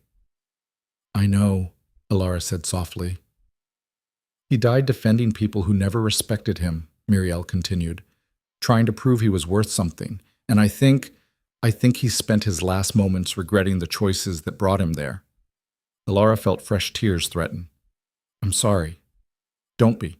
Muriel's smile was sad. You gave him a chance to be brave. He chose not to take it. That's not your fault. Darius leaned forward. What exactly are you asking for? Food, Ashford said. Medical supplies? Engineers to help rebuild? We'll repay you, but it will take time. And in return? Peace, Ashford said. An end to the hostilities. Recognition of your bond without further challenge. Darius looked at Alara. What do you think? Every eye in the room turned to her.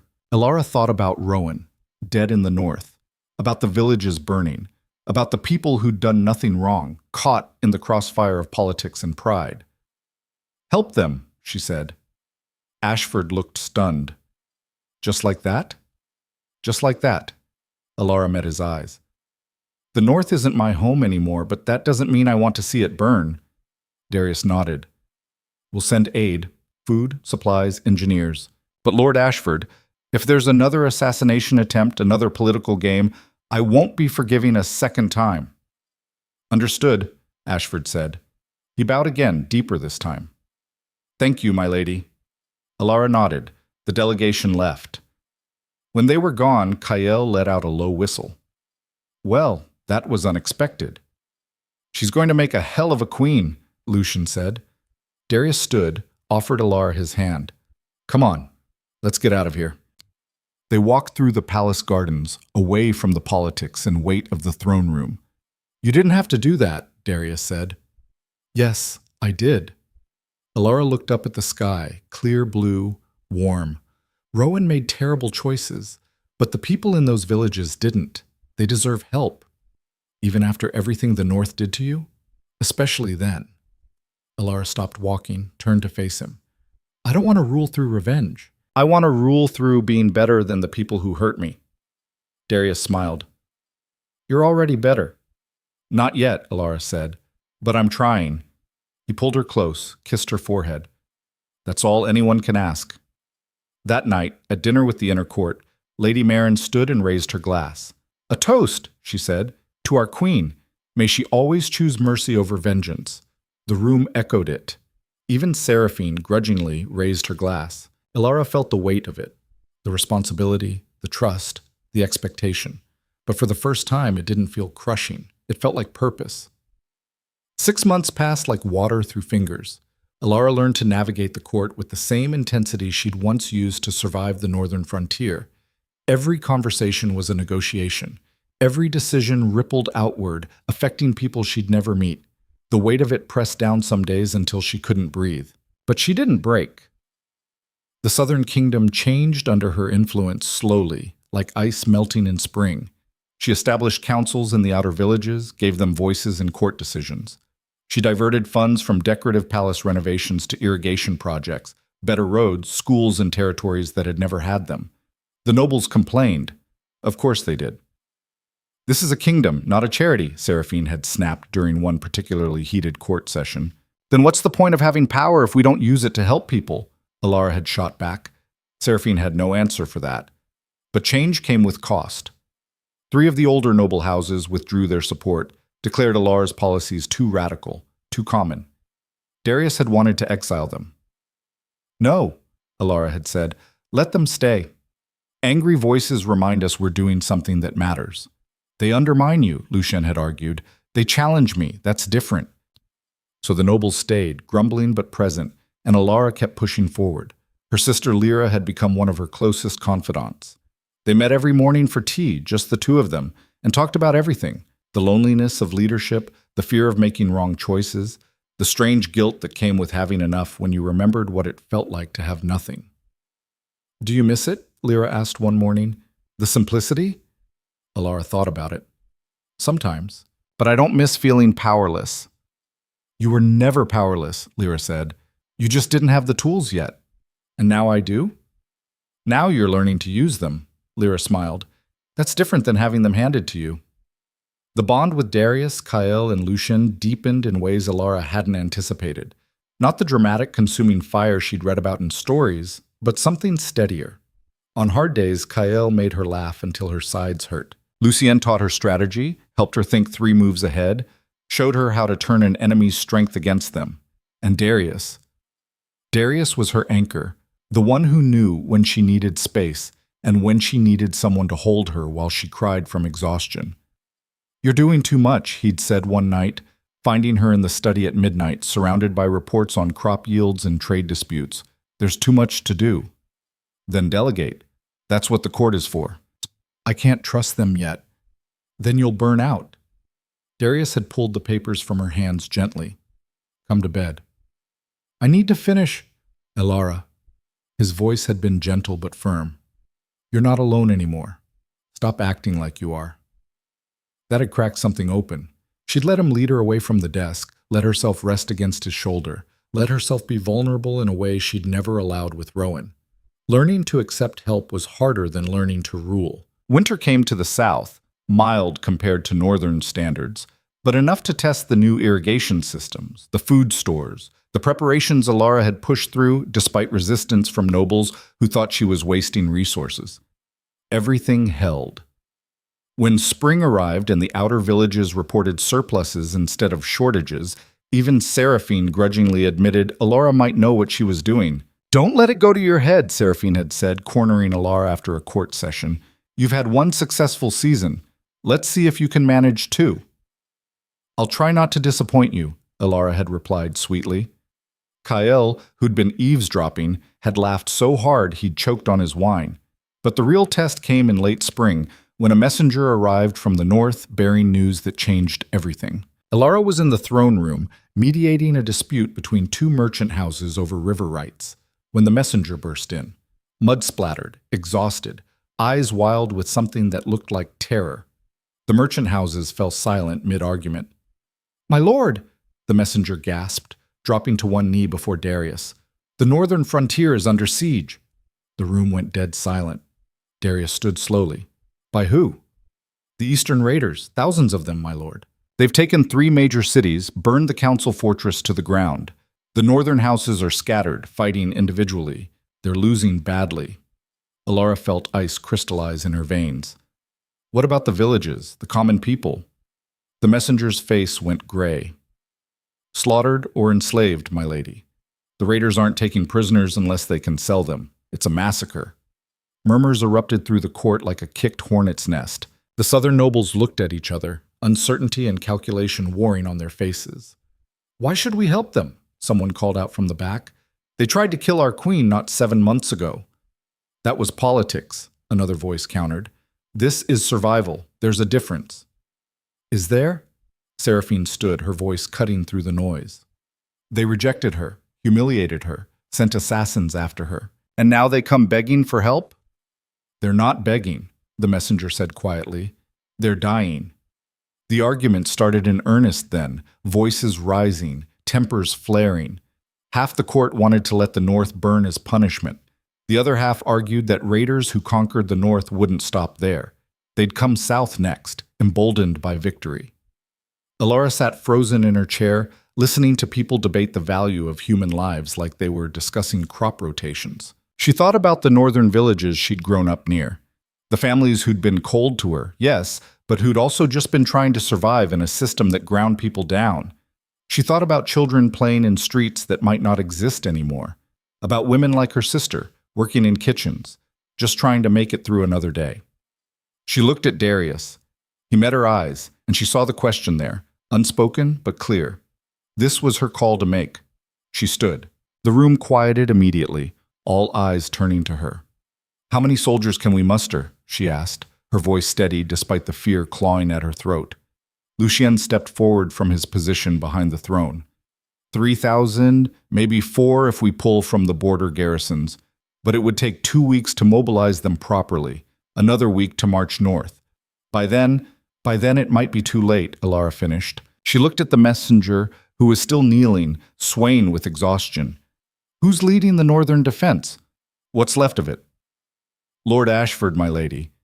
He's consolidated what forces he can, but they're outnumbered 5-1. Maybe worse. Lord Ashford, the man who'd tried to have her killed, the man who'd apologized 6 months ago, who'd bowed to her, who'd sent aid to the south when they'd needed it. Alara made her decision. We mobilize, she said clearly. Now, every available soldier. We march north and we help them. Dead silence. Then Seraphine stood, her face flushed with anger. You're insane. We don't have the resources for a war this size. The cost alone. We have enough for a defense, Alara interrupted. And that's what this is. Defense. They're not our people, another noble protested, his voice sharp. Why should southern soldiers die for northern soil? They're people, Alara said, and there was steel in her voice now. That's enough. Or are we only worth protecting if we were born in the right place? The noble flinched. You'll bankrupt us, Seraphine snapped. Empty our coffers, weaken our defenses. What happens when we're the ones who need help? Then we rebuild. Alara stepped down from the platform, walked into the center of the court so everyone could see her face. But I will not sit in comfort while thousands of people die because we held a grudge. I won't do it, and if that makes me a bad queen, then fine. But at least I'll be able to sleep at night. This isn't about morality, Seraphine said, her voice tight. It's about survival. Our survival. Then what are we surviving for? Alara shot back. If we become the kind of people who let innocence burn because it's convenient, what's the point of any of this? Murmurs spread through the court. She saw some faces harden against her, but she saw others soften, saw understanding dawn. Darius moved to stand beside her, his presence solid and unwavering. The queen has spoken. We mobilize. Cale grinned, already moving toward the doors. About time we had a real fight. I was getting bored with trade negotiations. Lucienne was already barking orders to the generals who'd gathered near the walls. I want every able soldier assembled by dawn. Full provisions for a month. We leave in 2 days, not 3. Move. The court erupted into controlled chaos. Nobles arguing, generals planning, servants rushing to prepare supplies. Seraphine stood in the center of it all, watching Alara with an expression that was hard to read. Finally, she shook her head. You're either the bravest woman I've ever met, or the biggest fool. Probably both, Alara said. Seraphine's lips twitched, almost a smile. I'm coming with you. What? You'll need someone who knows how to fight, and you're still terrible with a sword. Seraphine adjusted her sleeves. Besides, if you're going to get yourself killed doing something noble and stupid, someone should be there to tell the story properly. Alara didn't know what to say to that. Seraphine swept past her toward the generals already shouting orders about cavalry formations. That night, Alara stood on the palace balcony, staring north toward a frontier she'd left behind and never expected to see again. The air was warm, stars bright overhead, everything peaceful. She was about to march into hell. Darius found her there, knew exactly where to look. Second thoughts? He asked, coming to stand beside her at the railing. 1,000 of them. She turned to face him. But I can't leave them to die, even if they hate me, even if they'd let me burn. I know. He pulled her close, and she went willingly, pressing her face against his chest. That's why you're going to be a great queen. Not because you make the easy choices, but because you make the right ones. What if I get people killed? You will, he said bluntly. War kills people. That's what it does. But you'll save more than you lose. That has to be enough. What if it's not? Then you carry the weight and keep moving forward. His arms tightened around her. You're not alone in this, Alara. I'll be right beside you. So will my brothers. So will half the court, apparently, even the ones who claim to hate you. Seraphine surprised me. Seraphine surprises everyone. It's her hobby. Darius pulled back to look at her face. Are you ready for this? No, but I'm doing it anyway. That's all anyone can ask. They stood there in the warm night, holding each other, both knowing that everything could change in the next few weeks, that one or both of them might not come back. "Promise me something," Alara said quietly. "Anything. If something happens to me, nothing's going to happen to you," Darius said fiercely. "But if it does," Alara continued, "promise me you won't let them say I was weak or foolish or that I didn't know what I was doing. Alara, promise me they'll know I chose this, that I went north because it was right, not because I was naive." Darius cupped her face in his hands. "Nothing is going to happen to you, because I won't let it. Neither will Kyle or Lucian. You're stuck with us." Despite everything, she smiled. "Promise?" "Always." They kissed, gentle and fierce at once, and the bond between them hummed like a plucked string. They marched at dawn. 4,000 soldiers, supplies packed tight, moving fast. Alara rode near the front, wearing armor Lucian had insisted she learn to use months ago. It was heavy, uncomfortable, restricting. The leather chafed, the metal plates pressed against her shoulders. She felt ridiculous, like a child playing dress-up in adult clothes. But when she looked back at the army following her, Southern soldiers who'd chosen to march into danger because she'd asked them to, she understood what the armor meant. It wasn't about protection. It was about showing them she was willing to bleed alongside them. The responsibility was crushing. They pushed hard, stopping only when the horses absolutely needed rest. They crossed into northern territory on the 4th day, and the devastation was immediate. Burned fields stretched for miles, crops destroyed, irrigation systems shattered. Villages were just charred foundations and scattered bones, bodies left in the roads bloated and rotting in the spring sun. Alara had seen poverty. She'd seen cruelty. She'd seen people ground down by systems that didn't care if they lived or died. But she'd never seen war. "Stay close," Darius ordered, his horse pressing against hers. "Don't do anything stupid." "Define stupid," Kyle muttered from her other side.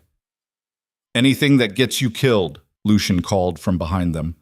They found Ashford's forces on the 8th day, pinned against a river, surrounded by raiders on 3 sides. The northern soldiers were exhausted, outnumbered, barely holding their line. Bodies littered the ground. The smell of death was overwhelming. Lucien pulled his horse to a stop, surveyed the battlefield with a general's eye.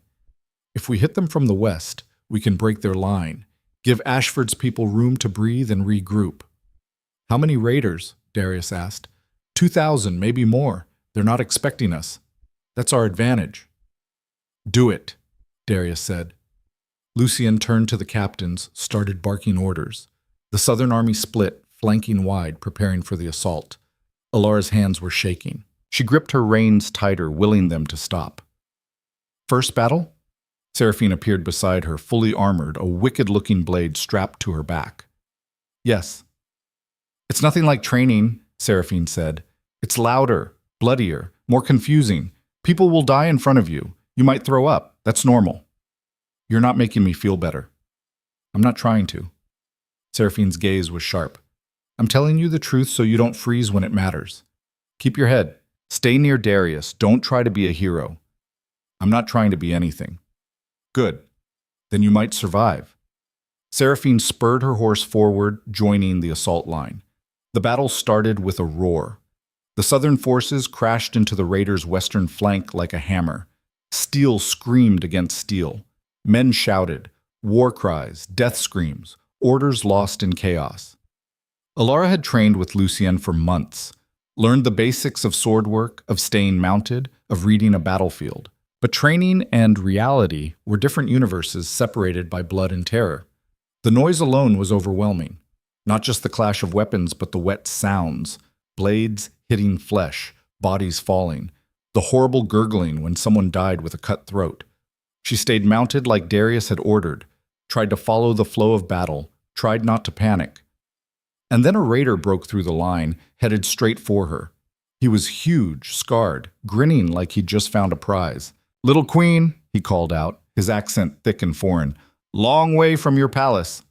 Alara's training kicked in before her fear could paralyze her. She drew her sword, got it up just in time. The raider's blade crashed against hers with enough force to nearly knock her from the saddle.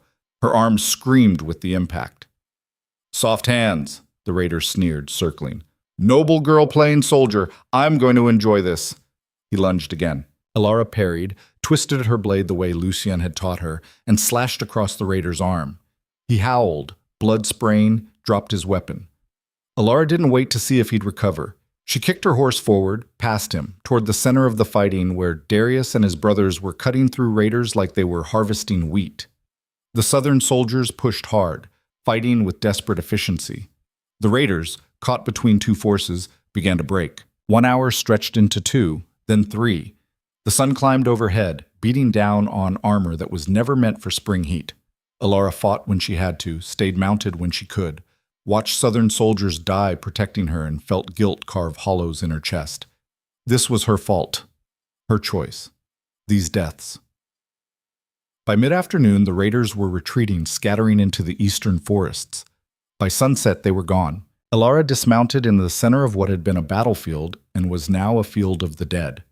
Her hands were shaking so badly she could barely unbuckle her helmet. Blood, not all hers, most not hers, stained her armor, crusted under her fingernails. She made it 3 steps before she threw up. Seraphine appeared beside her, handed her a water skin.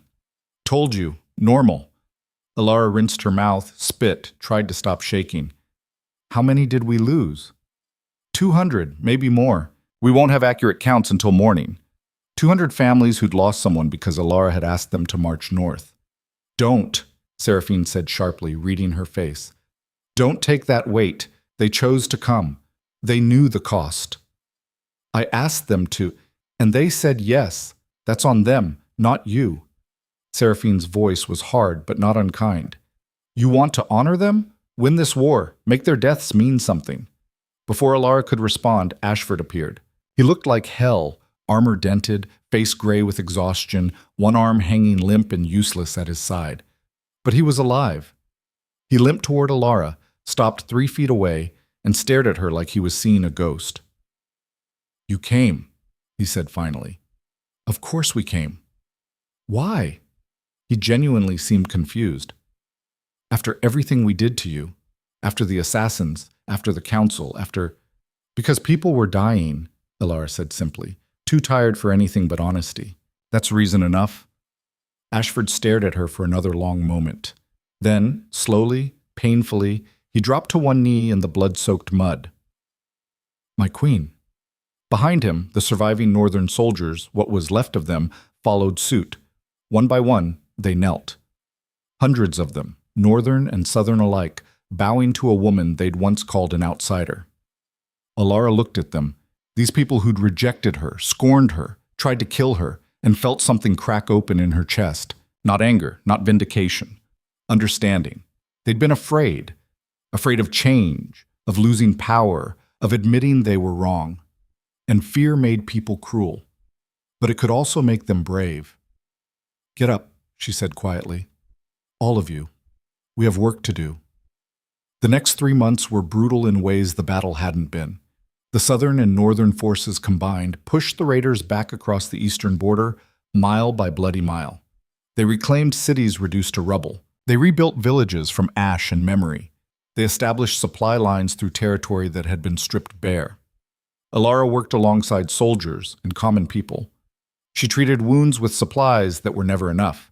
She distributed food from stores that were always running low. She made decisions that saved lives and cost them, and she learned to carry the weight of both. She learned what it meant to lead not from a throne, but from the ground, knee-deep in mud and blood, and the grinding reality of survival. And slowly, almost imperceptibly, the North began to change how it saw her. Not as an outsider, not as a threat, not even as someone who'd chosen to help them, as someone who'd chosen to bleed with them. The difference mattered. The war ended in early autumn, when the last raider stronghold fell after a siege that lasted 11 days. The victory was hard won, paid for in blood and grief and the kind of exhaustion that settles into bones. Alara stood on the walls of the reclaimed council fortress, rebuilt from ruins still smelling of fresh mortar and sawdust, and looked out at a frontier that would take years to fully recover. But it would recover, because people were resilient in ways that surprised even themselves. Darius appeared beside her. His armor was battered, dented in 3 places where blows had nearly killed him. His face was lined with exhaustion and something that looked like pride. "It's over," he said. For now. For now, he agreed. He took her hand, laced their fingers together. You did it. You saved them. We saved them. No. He turned her to face him fully. This was you, your call, your strength, your refusal to let innocent people burn. Don't diminish that. Alara felt tears threaten. She was so tired. I don't feel strong. I feel like I'm barely holding together. You don't have to feel it to be it. Darius pulled her close. You're the strongest person I've ever met, and I've met a lot of people. Despite everything, Alara laughed. It came out shaky, broken, but real. That night, the combined courts, northern and southern, gathered in the largest hall still standing in the fortress. It was makeshift, hastily repaired, smelling of fresh paint and determination. But it held. Lord Ashford stood, his arm still in a sling, but his voice strong. We gather tonight to acknowledge a debt. The South came to our aid when we had no right to expect it, when we had done everything possible to earn their hatred. And our queen, he looked directly at Alara. She led them here anyway. Murmurs of agreement spread through the crowd. She has proven herself not just in court, not just in politics, but in blood and fire. She has earned her place among us, more than earned it. He raised his glass with his good hand. To Queen Alara, long may she reign. The room erupted. Long may she reign! Alara stood, overwhelmed by the sound, by the faces watching her, southern nobles who'd once doubted her, northern lords who'd once despised her, common soldiers who'd fought beside her and lived to tell about it, all of them watching, believing, trusting. I'm not perfect, she said, and her voice carried through the sudden quiet. I've made mistakes. I'll make more. Some of you will die because of my choices, and I'll have to live with that. The brutal honesty made some people flinch. But I promise you this, Alara continued. I will always choose people over politics. I will always choose mercy over vengeance when I can. And I will always fight for those who can't fight for themselves. That's not idealism. It's survival. Because kingdoms that don't protect their weakest don't deserve to exist. The applause started slowly, then built like thunder. Seraphine stood, and Alara braced for criticism. Instead, Seraphine raised her glass. To our queen, who taught us that strength isn't just about power, it's about knowing when to use it and when to set it down. Coming from Seraphine, that was practically a declaration of love. Alara felt her throat close. To all of you, she said, raising her own glass, for giving me a chance to prove I was worth the trouble. They drank. They celebrated. And for the first time in her life, Alara felt like she truly, completely belonged. Not because someone had chosen her, because she'd chosen herself. 1 year later, Alara stood in the throne room of the Southern Palace, her hand resting on the swell of her belly. 6 months along, healthy, glowing despite the morning sickness that had plagued her first trimester. Darius sat beside her on the throne, his hand covering hers protectively. Kael and Lucian stood behind them, ever present, ever watchful. The court was packed beyond capacity. Representatives from every house, north and south. Ambassadors from allied kingdoms who'd heard stories and wanted to see the woman who'd united 2 territories. Common people who'd traveled for days just to witness this moment. Thesia stepped forward, carrying a crown. Not the heavy, ornate monstrosity that symbolized the old ways, all weight and intimidation. This was different, simpler. A circlet of silver and gold, the metals woven together in intricate patterns, northern and southern, forged into one. Alara Vance, Thesia said, her voice formal but warm. You came to us as a stranger. You proved yourself through trial and blood. You saved a kingdom that had no claim on you. You earned what was never freely given. Thesia placed the crown on Ilara's head. It was lighter than she'd expected. It settled like it had been waiting for her. I name you Queen of the South, protector of the frontier, voice of the people. The room exploded into cheers that shook the walls. Alara stood carefully, the crown on her head, the child growing inside her, the bond with her mate strong and sure as bedrock. She looked out at the crowd, at people who'd become her family, her purpose, her reason for waking up and trying again every single day. A year and a half ago, she'd been a girl in a homemade dress, standing in a ballroom, watching her dreams shatter in front of everyone she'd ever known. Now she was a queen, carrying new life, commanding respect from kingdoms that had once wanted her erased. "Thank you," she said simply. The cheering intensified, went on until Darius had to stand and raise his hands for quiet. When the ceremony ended and the crowds finally dispersed, Alara walked through the palace gardens with Darius. The sun was setting, painting the sky in shades of gold and crimson and deep purple. "Do you ever think about him?" Darius asked quietly. "Rowan?" Alara considered the question honestly. "Sometimes. I wonder what he'd think if he could see this. See me." "He'd regret everything." "Maybe." She stopped walking, looked up at the sky turning dark. "Or maybe he'd be happy I found something real, something worth fighting for." "Do you think he loved you?" "I think he loved the idea of me. The secret, the romance of it." She turned to Darius. "But you love who I actually am, even the messy parts, even the parts that aren't convenient or pretty." "Especially those parts," Darius said. He kissed her, gentle and certain, and the bond hummed between them like a song only they could hear. When they pulled apart, Alara rested her head against his chest, listening to his heartbeat, feeling her child move inside her. "I'm scared," she admitted, "of being a mother, of messing this up, of not being enough." "You'll be amazing." "You don't know that." "I do." He pulled back to look at her face. "Because you care. Because you try.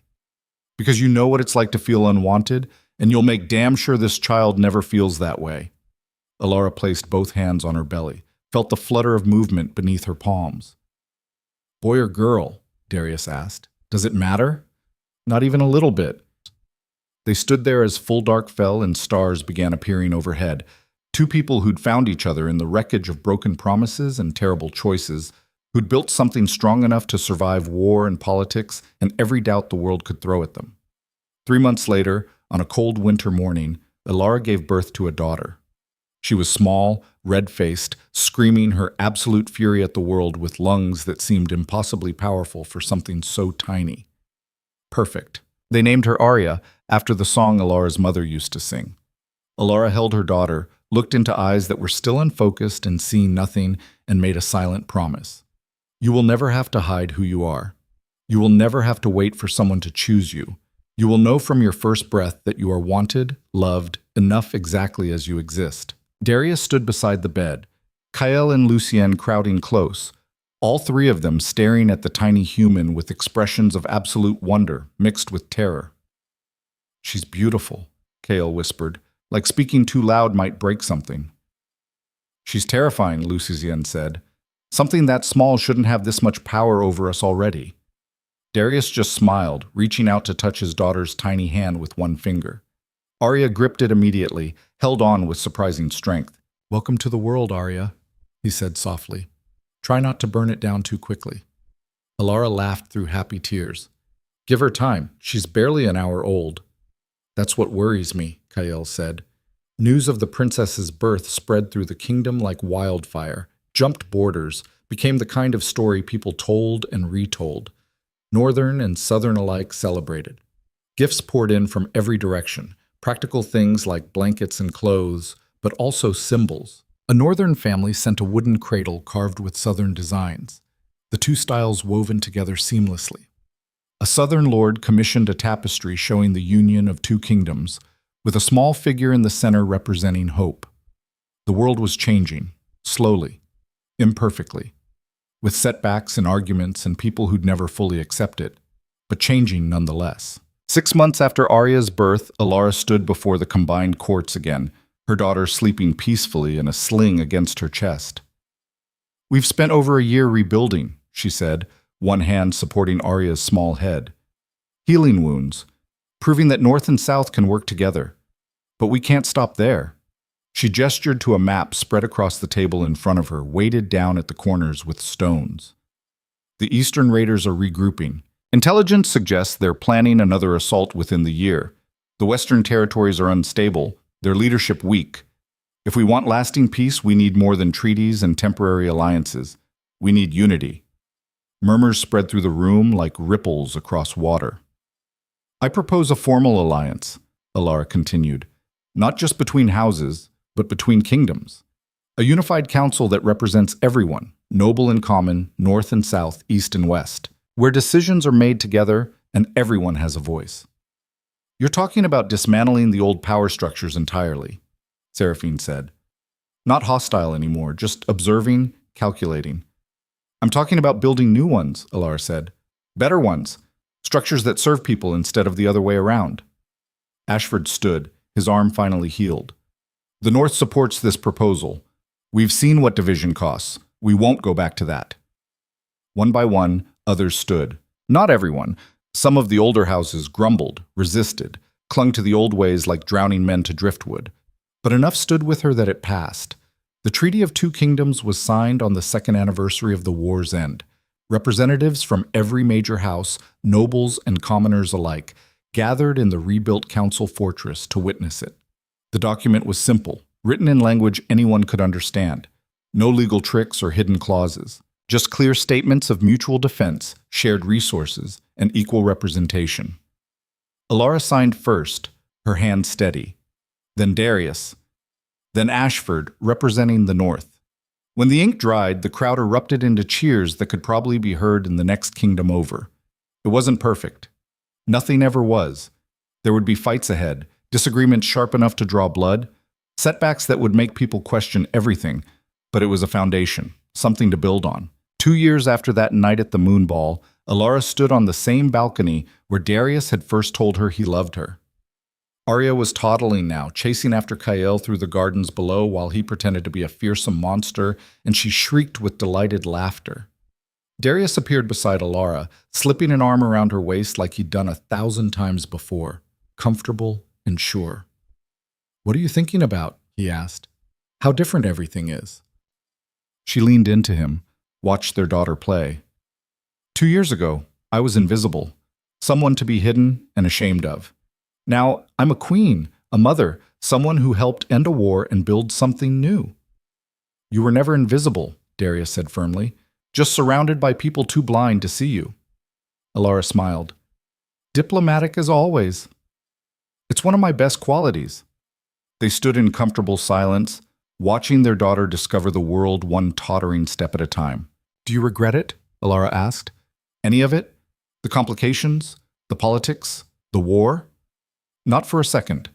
Darius turned her to face him. You? Alara thought about the girl she'd been, desperate for someone to choose her, willing to hide herself to be loved, convinced her worth was determined by whether someone else could see it. She thought about the woman she'd become, scarred, strong, certain of her own value, regardless of who acknowledged it. No, she said. Not even the hard parts. Especially not the hard parts. Good, Darius kissed her forehead. Because I plan on giving you many more hard parts. Is that a threat or a promise? Both. Alara laughed, and it felt like freedom. That evening, as they gathered for dinner, Darius, Kael, Lucien, Thessia, Lyra, Arya, and a handful of advisors who'd become family, Alara looked around the table and felt gratitude so fierce it was almost painful. These people had taken a chance on a broken girl from the north. They'd stood beside her through assassination attempts and wars and political nightmares that would have destroyed someone less stubborn. They'd chosen her, and more importantly, she'd chosen them back. But most importantly of all, she'd chosen herself. A toast, Kyle said, raising his glass while simultaneously preventing Arya from grabbing his knife. To Alara, who walked into a ballroom wearing hope and walked out wearing her own spine. To Alara, the table echoed. She raised her own glass, met Darius's eyes across the table, and smiled. To all of us, she said, for proving that sometimes the best thing you can do is refuse to accept the story someone else writes for you. They drank. And outside, the kingdom they'd built together stretched out under stars, imperfect and alive in theirs. Years later, when Arya was old enough to ask questions, she'd climb into Alara's lap, bigger now, but still small enough to fit, and say, "Tell me the story of how you became queen." And Alara would tell her, every time. Not a fairy tale, not a story sanitized for children, but the truth. About a girl who was rejected publicly, humiliated, thrown away like she was worthless. Who chose dignity over despair in that moment? who walked away from someone who couldn't see her worth and toward people who could, who fought for a place in a world that didn't want her there, who earned respect through blood and sweat, an absolute refusal to break no matter how hard they pushed, who learned that sometimes the bravest thing you can do is believe you deserve better. And then what happened? Arya would ask every single time, eyes wide, even though she'd heard the story 100 times before. Then I became exactly who I was meant to be, Alara would say. A queen? No, sweetheart. Alara would kiss her daughter's head, breathe in the scent of her hair. Myself. And that, more than any crown or title or kingdom, was the real victory, the real happy ending. The girl no one chose became the woman everyone remembered. Not because someone finally saw her worth, but because she saw it herself. And once she did, nothing could take it away.